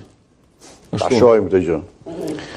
Sepse nuk mund të them që ka siguri, por asgjë s'ka siguri. Mendoj që mundet sepse ka shumë të dhëna që thonë që mundet. Plus dhe ideja që një pjesë e tyre do të marrin pjesë në bisedimet që mund të bëjmë Pakistan. Këto janë liderë që janë tani, që kanë bërë. Pika që prisni ju këto 5 ditë. Ato më intensive. Jo këtë 5 ditë. Që duhet të them. Për 5 ditë. 5 ditë janë të rëndësishme.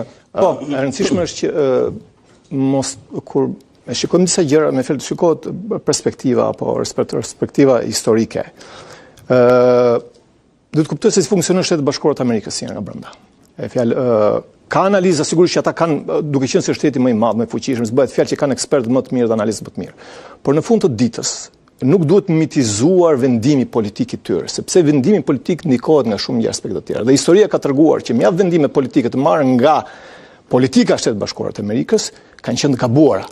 Pavarësisht se fakti që jemi në aleate dhe më thash është diçka tjetër, po kjo nuk do të thotë të mitizohet dhe të hyjnizohet vendimet politike që jep Shteti Bashkuar të Amerikës. Nesër, për shembull, ne kemi një fetishizim. Në kohën e Obamës u bë një marrëveshje mes Obamës, president Obama dhe Iranit për çështjen e pasurimit të uraniumit. Dhe Irani respektoi të deri në momentin që kjo marrëveshje u prish nga Trumpi, sepse Trumpi donte diçka më tepër. Dhe si përgjigje ndaj kësaj, Irani pasuroi uraniumin deri në 60%. Ndërkohë që vjet ose par vjet kemi një deklaratë, jo deklaratë, por një raport publik të shërbimeve, Komisionit të shërbimeve të inteligjencës së Shtetit Bashkuar të Amerikës, të cilët ke raportin e këtë publike e dhon lajk, ku thuhet që nuk ka vullnet politik që Irani të bëjë bombën bërthamore. Edhe pse mban në mënyrë të qëllimshme pasurimin, në formë presioni, ke një fetva ose një verdikt fetar nga ai Khamenei që u vra, që për mos u bërë bomba bërthamore. Ajo që kanë kërkuar Shtetet Bashkuara të Amerikës dhe Izraeli është që Irani të pushoj së qëni një hegemoni rajonale. Një hegemoni i cili kërcënon me raketet balistike, kërcënon përmes proxy që ka ku diun Huthin, atë Hizbullahin apo ato që ka në Irak, dhe që përbëjnë një rival qoftë për vendet e gjirit, vendet arabe, sunite aty, por qoftë edhe për Izraelin.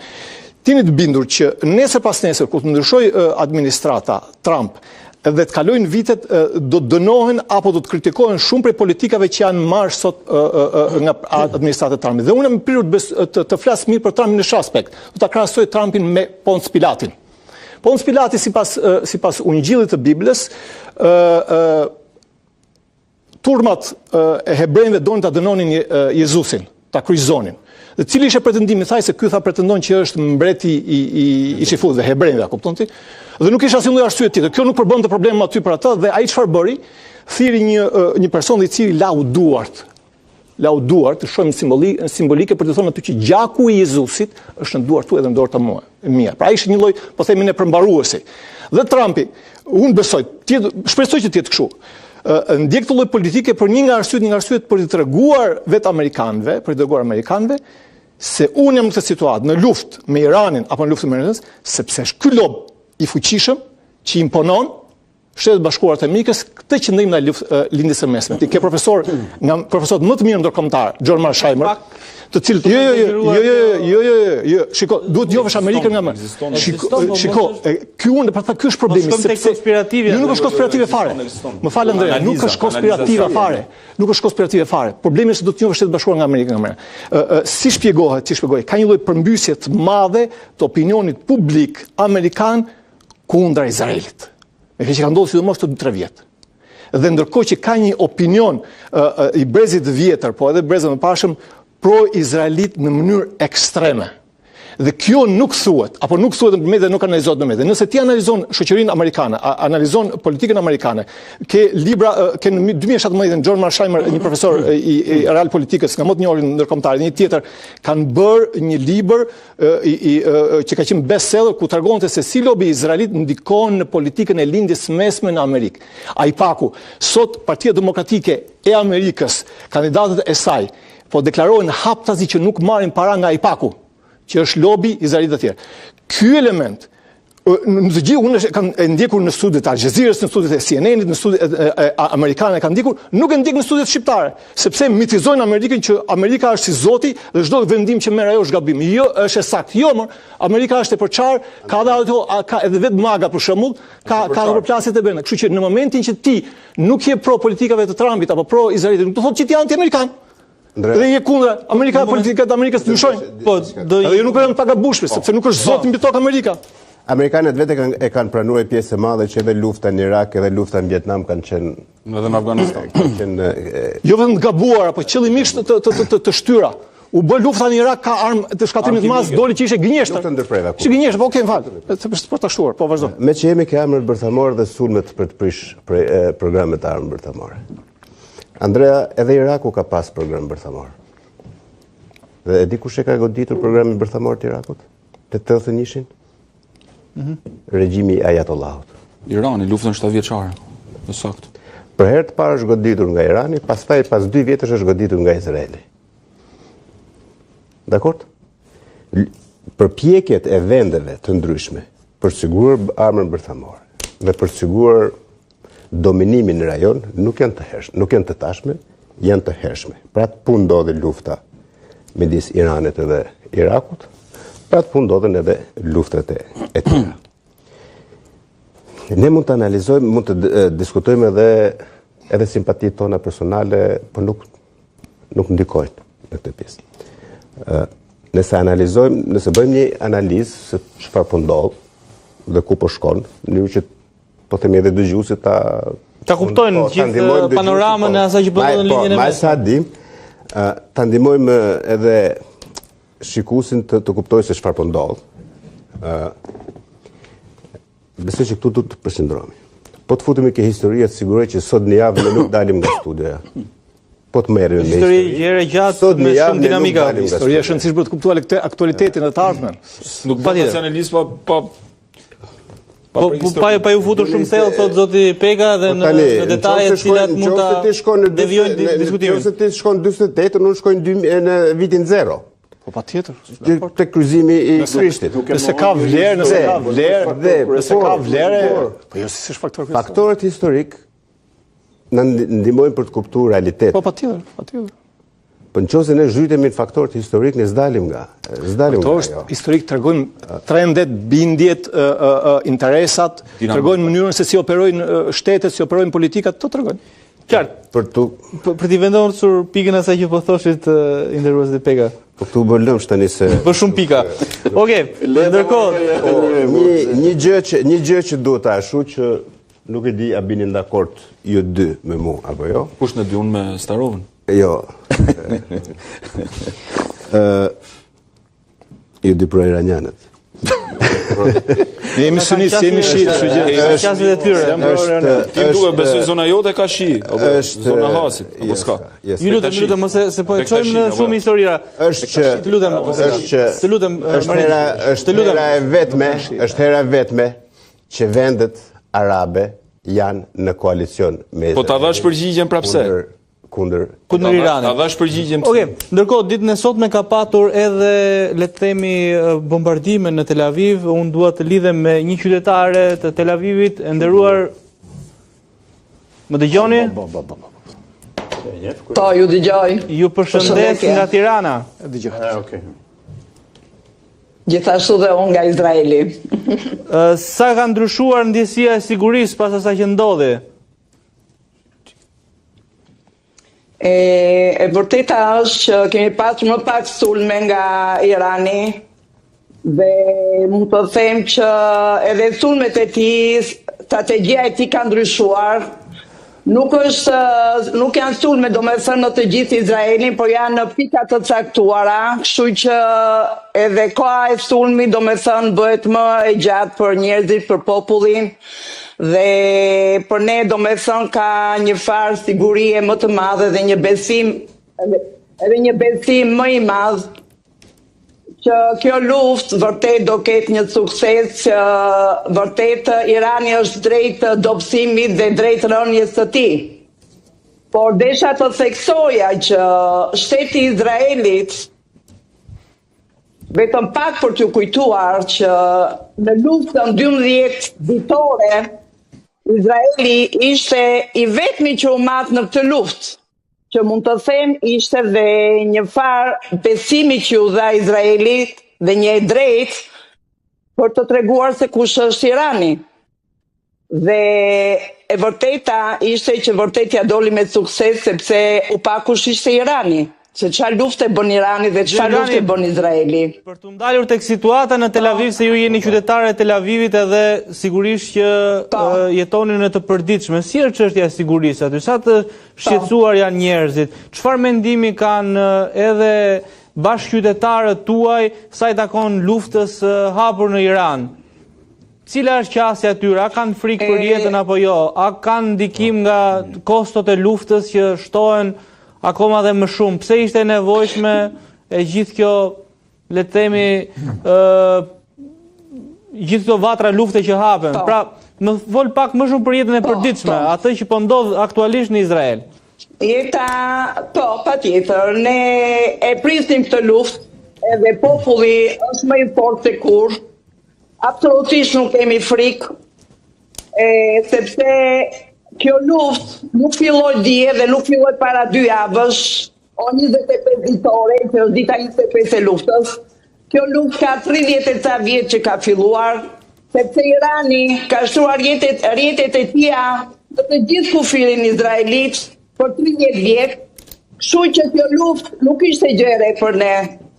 Populli është i bashkuar, populli është më i fortë se kur, dhe kemi krijuar dhe një besim shumë të madh sepse lufta tregoi kush është Irani.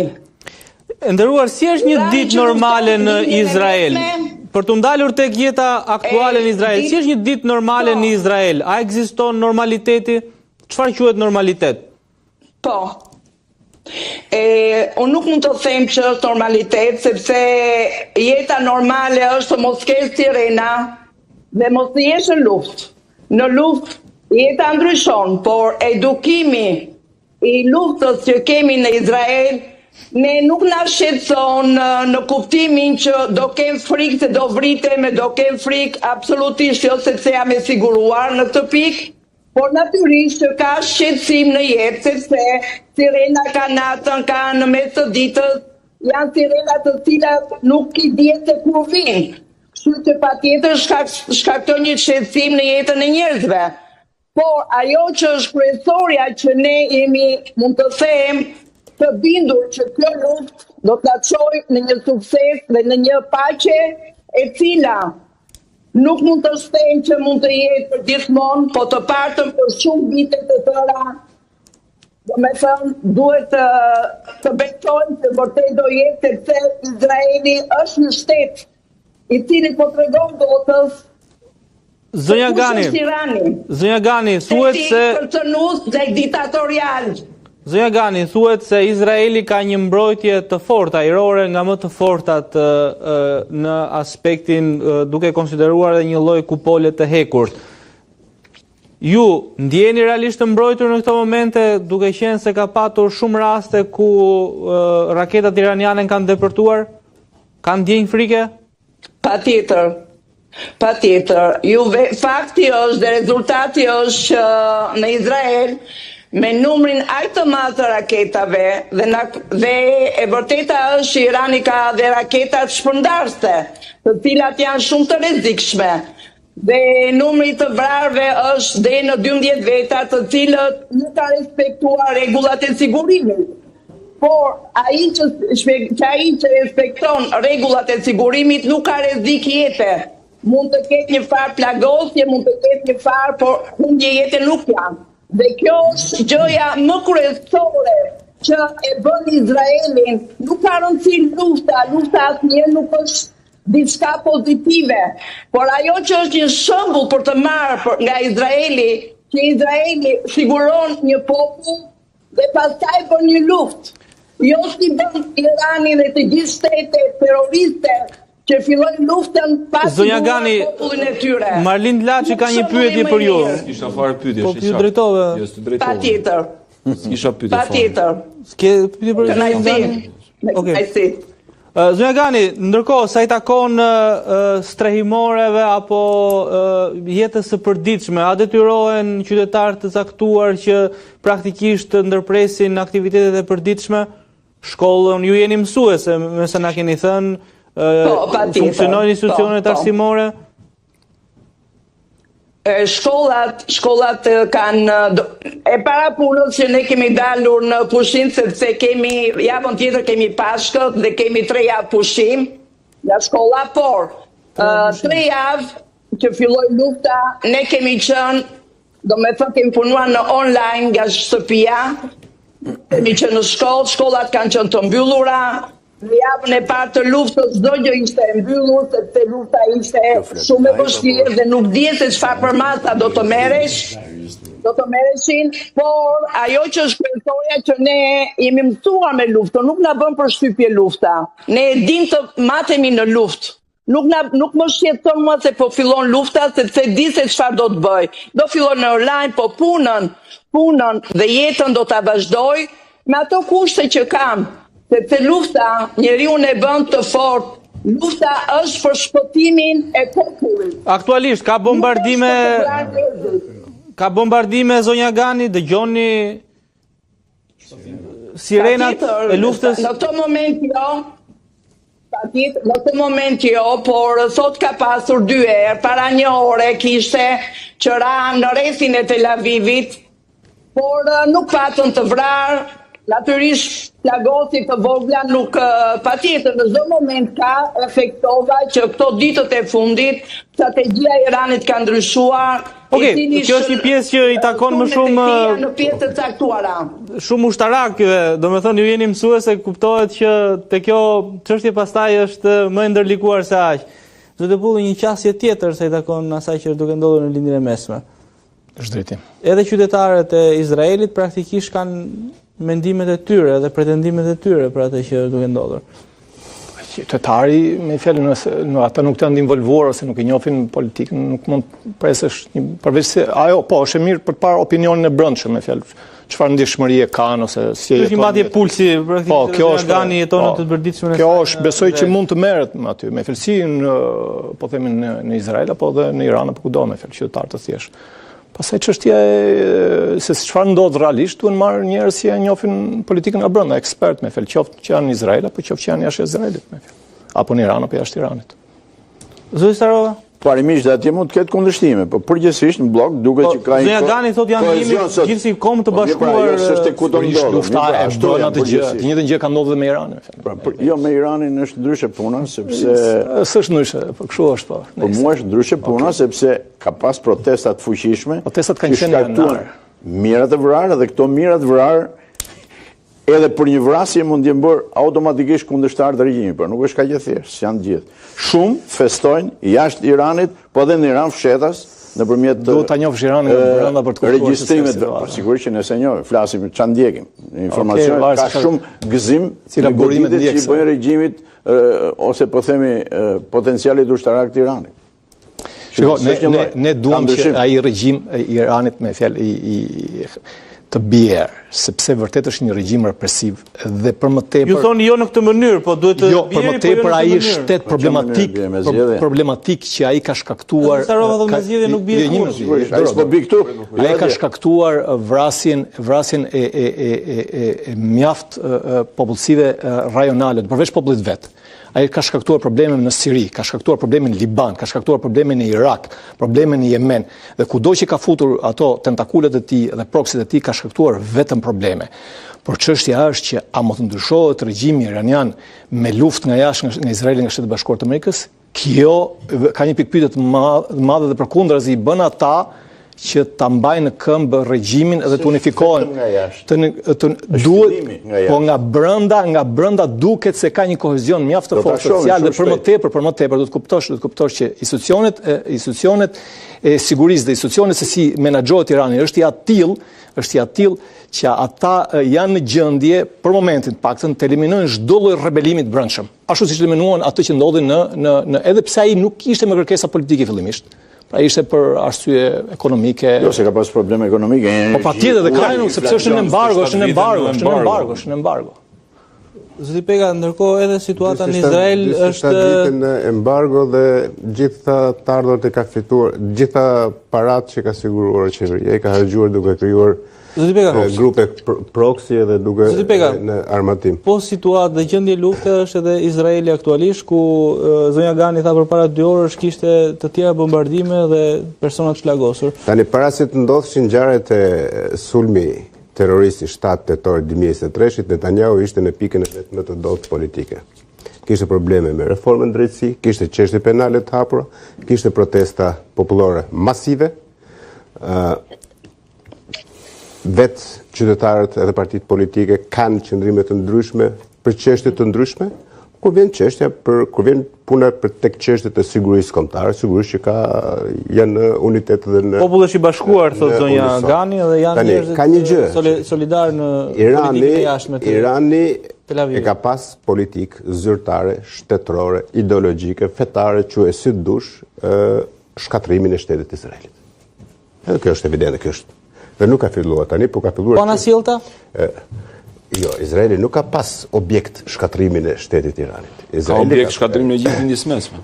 Izraeli ka objekt mbijetese. Shiko, mund të bëjmë sa të dush ne. Jo, ekzistojnë këto.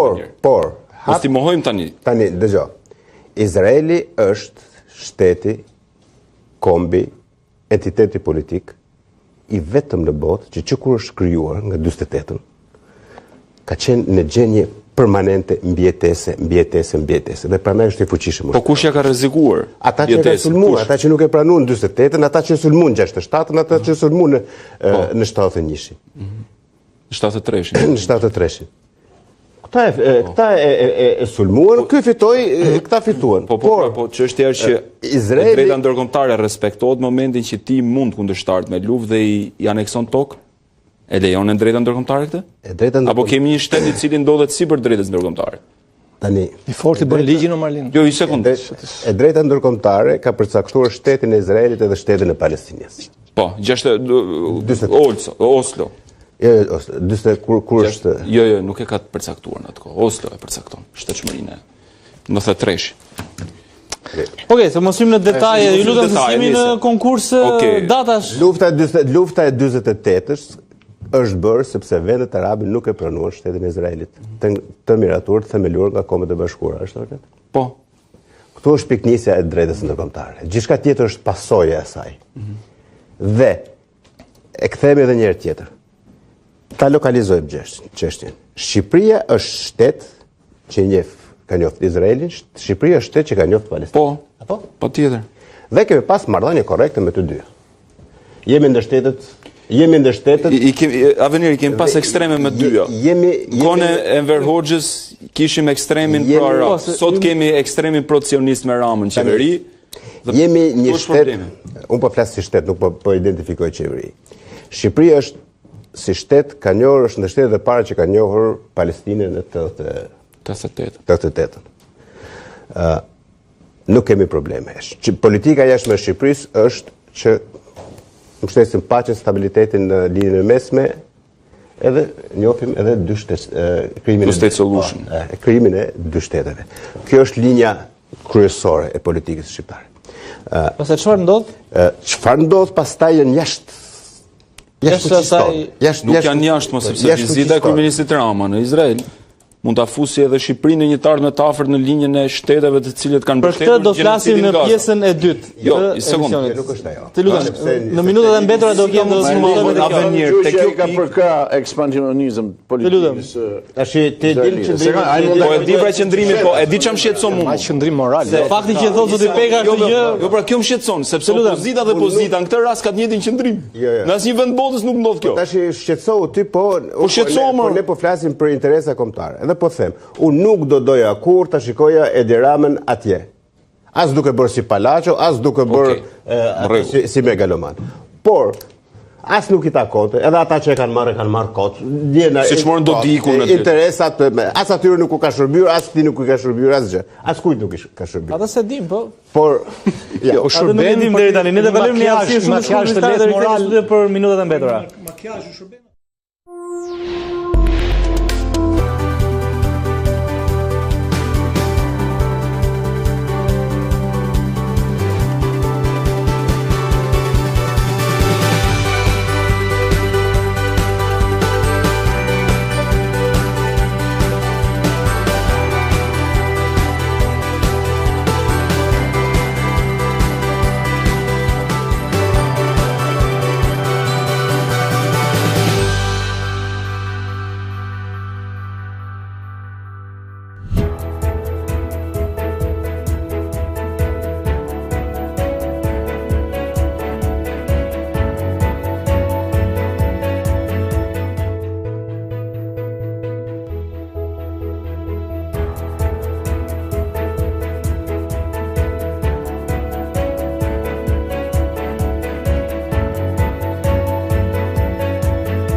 Jemi rikthyer në studio, jemi duke folur për kthesat që është duke marrë bota sa i takon luftës në Iran, luftës në lindjen e mesme dhe të gjitha reaksionet e tjera politike në vendet e tjera.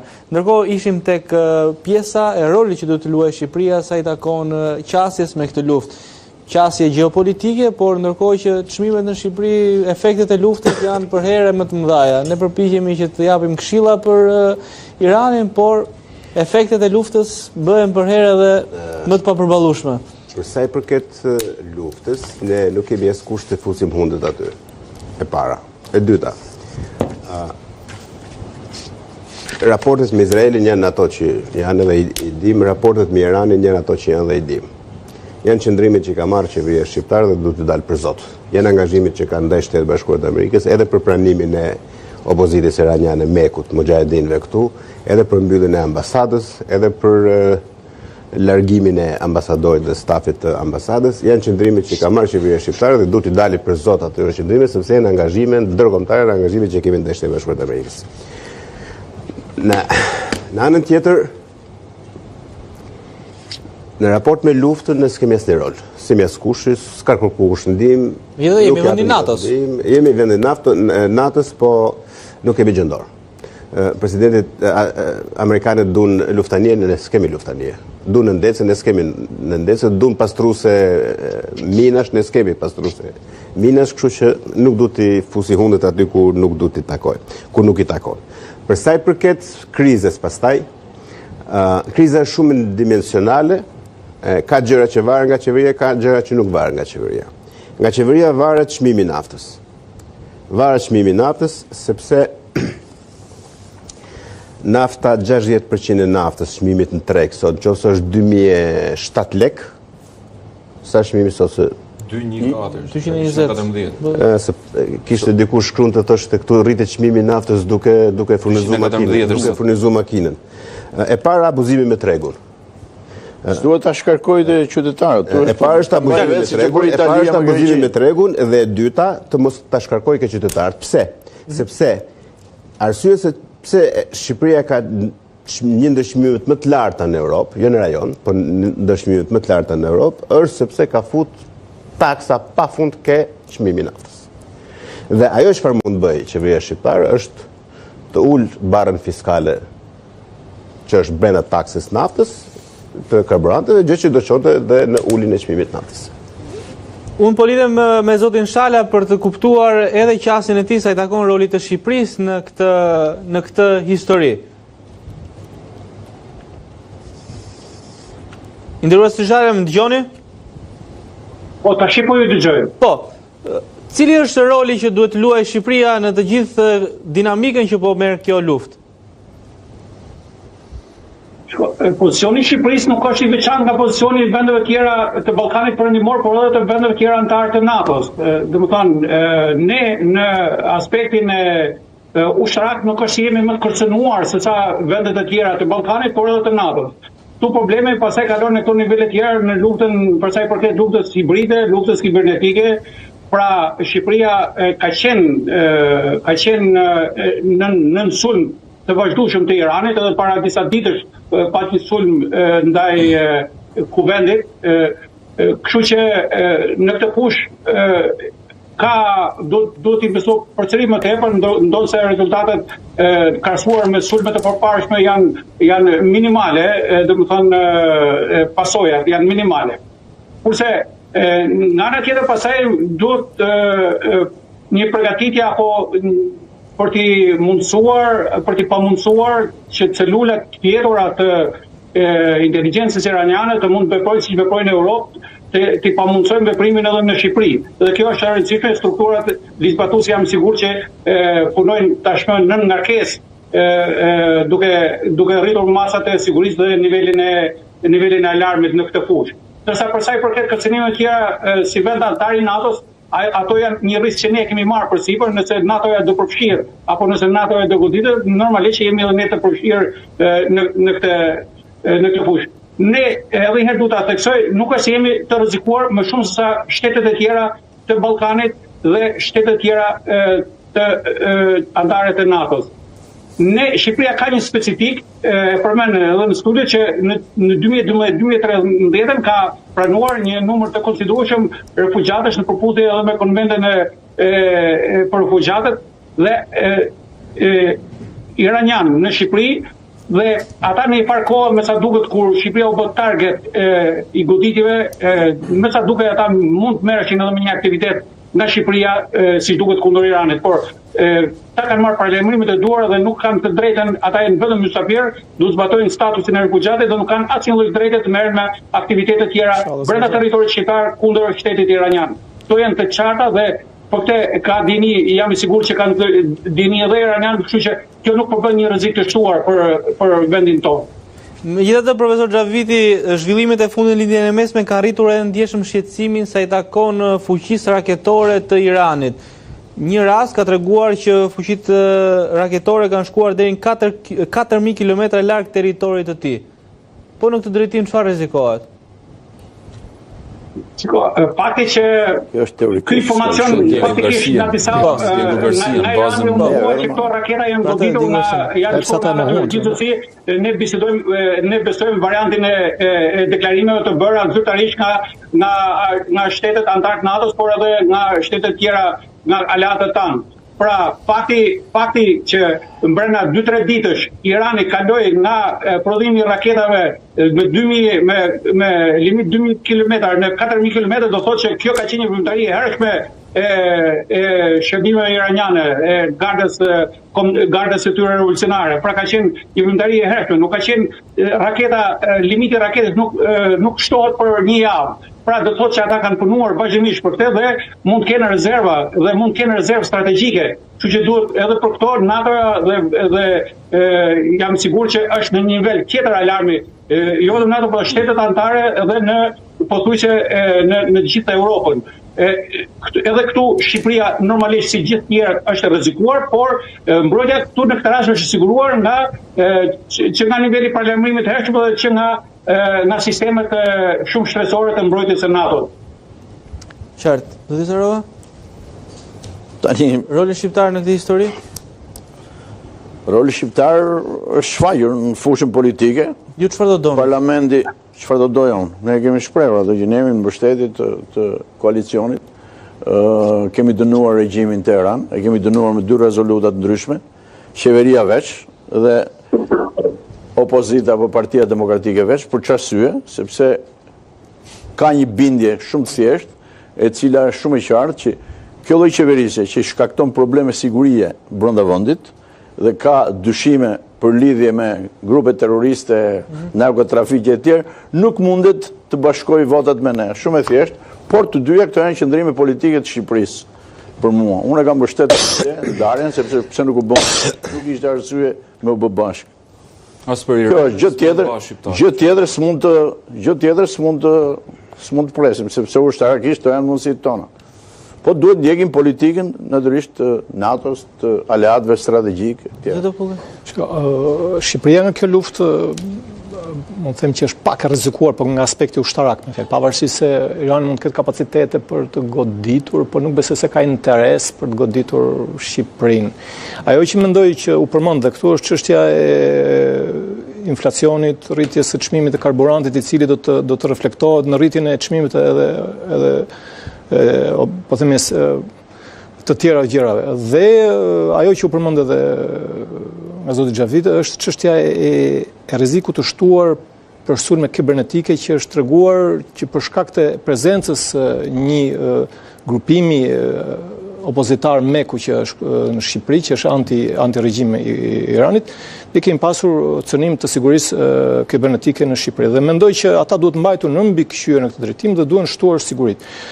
Pastaj rrezik potencial për të rrezikuar nga raketat apo nga diçka, besoj që është i vogël, edhe pse teorikisht mund të ekzistojë, por ekonomika është ajo e cila do dëmtohet më së shumti, besoj, por qenë se ne jemi vend i vogël, kapacitetet për të subvencionuar janë të pakta dhe a ka një politikë shtetërore për të ulur akcizën apo taksën e naftës në mënyrë që t'ia lehtësoj jetën qytetarëve të këtij vendi. Pastaj roli jonë për të ndryshuar gjendjen atje apo luftën atje, pothuajse është zero, ne nuk kemi asnjë lloj potenciale po force, përveç qëndrimet që ne mund të mbajmë, që më tepër janë qëndrime politike, her morale, her jo morale, por jo se ka në indikim në atë çfarë ndodh atje. Po i marrë edhe një mendim të fundit zonjës Gani, e cila si qytetare e Izraelit, po si shqiptare, sigurisht që e ndjen edhe rolin e shtetit tam, apo jo? Patjetër, dhe unë jam krenare për shtetin tim dhe që jam shqiptare para punës, që në ditën e parë që jam në Izrael dhe deri më sot dhe deri në fund të jetës time, absolutisht nuk mund të ndajem nga Shqipëria. Gjithmonë them që jam shqiptare dhe them me krenari të madhe. Dhe krenaria më e madhe për mua dhe suksesi më i madh është që sot Shqipëria është bërë një pjesë e jetës në Izrael. Sepse në qoftë se do të kujtoj vitet e para, o mund të them dhe para 10 vitesh, Shqipëria nuk njihej në Izrael. Në atë ambient ku unë punoj dhe jetoj të paktën, sa e që thoja që kam qenë shqiptare, nuk arrin ta kuptonin se kush ishte Shqipëria. Dhe sot mund të them, fal politikës shqiptare dhe marrëdhënie që kanë krijuar me Izraelin, që vërtet Shqipëria sot flitet me një dashimërsi shumë të madhe në Izrael, me një kënaqësi shumë të madhe, të gjithë njerëzit duan ta njohin, ta vizitojnë. Dhe ajo që është kryesorja për mua si shqiptare është që Shqipëria ka bërë një zgjidhje shumë të mirë, që ka bërë një lidhje kaq të mirë me Izraelin, sepse Izraeli është një shtet që vërtet ka shumë për të mësuar, si nga ana ekonomike, si nga ana teknologjike, si nga ana e shkencës, nga të gjitha anët, sepse bota e shikon se kush është Izraeli, një shtet i vogël, si Shqipëria, mund të them në madhësi, por ama shumë shpejt dhe Shqipëria për mua, në qoftë se do të zgjedhja ato shokët më të mirë se vetëm, shokët më të fortë, siç na kanë mësuar në shkollë në Shqipëri, që shokët do të jenë më të mirë se sa veten. Do me thënë që keni çfarë të mësoni. Dhe ajo zgjidhja më e mirë. Më të fortët janë gjithmonë ata më të mirët, zonja Gani? Kam kaluar. Kështu jam mësonin fëmijëve në shkollë që më të fortët janë më të mirët. 35 vite që jam në Izrael. Mos e unë një se unë kam pas psikologjisë kur izraelitët na njohin dhe na vlerësojnë. Po kjo thosë na kanë njohur. Diçka që vërtet shumë njerëz që kanë mendime patriarkale e kanë shumë të vështirë ta pranojnë. Por unë që jetoj e them me besim të madh që për Shqipërinë do të jetë një fat shumë i madh që të mbaj këtë lidhje dhe të ruaj çdo gjë natyrisht. Zonja Gani, vetëm një element shumë të rëndësishëm, sepse një lidhje historike. E nderuar, vetëm një moment, sepse pati edhe reagime në studio, sa i takon faktit që ju thatë se vetëm vitet e fundit po njihet Shqipëria nga Izraeli, ndërkohë që Shqipëria, siç e dini edhe ju besoj, ka qenë mirëpritëse e izraelitëve në kohëra shumë të vështira dhe kështu që lidhja historike është më e hershme akoma. Kështu që për ta bërë edhe historinë ashtu siç është, por kjo është shumë e gjatë dhe ka të tjera momente për të përmendur edhe sigurisht që i takon një emisioni tjetër. Unë falenderoj për mesazhet që ndave dhe shpresoj që si në Izrael, po edhe në Iran edhe vende të tjera në Palestinë apo ku do të mos ketë raketa, po të ketë më shumë paqe. Faleminderit për mesazhin. Ndërkohë një mesazh të fundit nga zoti Shala për të e kemi zotin Shala? Po. Si e shihni përfundimin e kësaj lufte zoti Shala për ta mbyllur bashkërisht? Shiko, kjo luftë nuk do të përfundoj shpejt në këndvështrimin tim. E para, presidenti Trump duhet që të realizojë qëllimin politik të luftës, që do të thotë, qëllimi politik i deklaruar ka qenë arritja e një marrëveshje ku Irani do të heqë dorë nga programi bërthamor apo do të modifikohet, do të limitohet programi raketor. Pra, këto janë dy kryesorët, do të heqë dorë nga financimi i proksive. Pra këto janë qëllimi politik dhe për të arritur këtë qëllim politik kërkon një strategji të cilët e bëjnë generalet dhe pjesa e strategjisë pastaj nuk mund të jetë thjesht largimi nga apo hapja e kanalit të Hormuzit. Kjo është një nga temat. Nëse nuk arrihet një marrëveshje që minimalisht të përfshijë zgjidhjen e qëllimit politik të konfliktit, atëherë nuk mund të quhet, domethënë, sepse do fillojë të kërkojnë llogaritë tanë pse hyrën luftë, nëse nuk e realizohet qëllimin, nëse nuk u bën një marrëveshje më e mirë se ajo që u shfuqizua në vitin 2017. Pra, unë ngulkam tek qëllimi politik i kësaj lufte. Zoti Sharret, falenderoj për gjithë mesazhet që ndatë mbrëmjen e sotme. Teksa pritet që në ditën vijim të shohim se si do marrë dinamika e kësaj lufte, ne presim që bisedimet të shkojnë siç duhet edhe situata të shkojë drejt paqes. Pastaj shkojnë si duhet. Shkojnë drejt bisedimeve.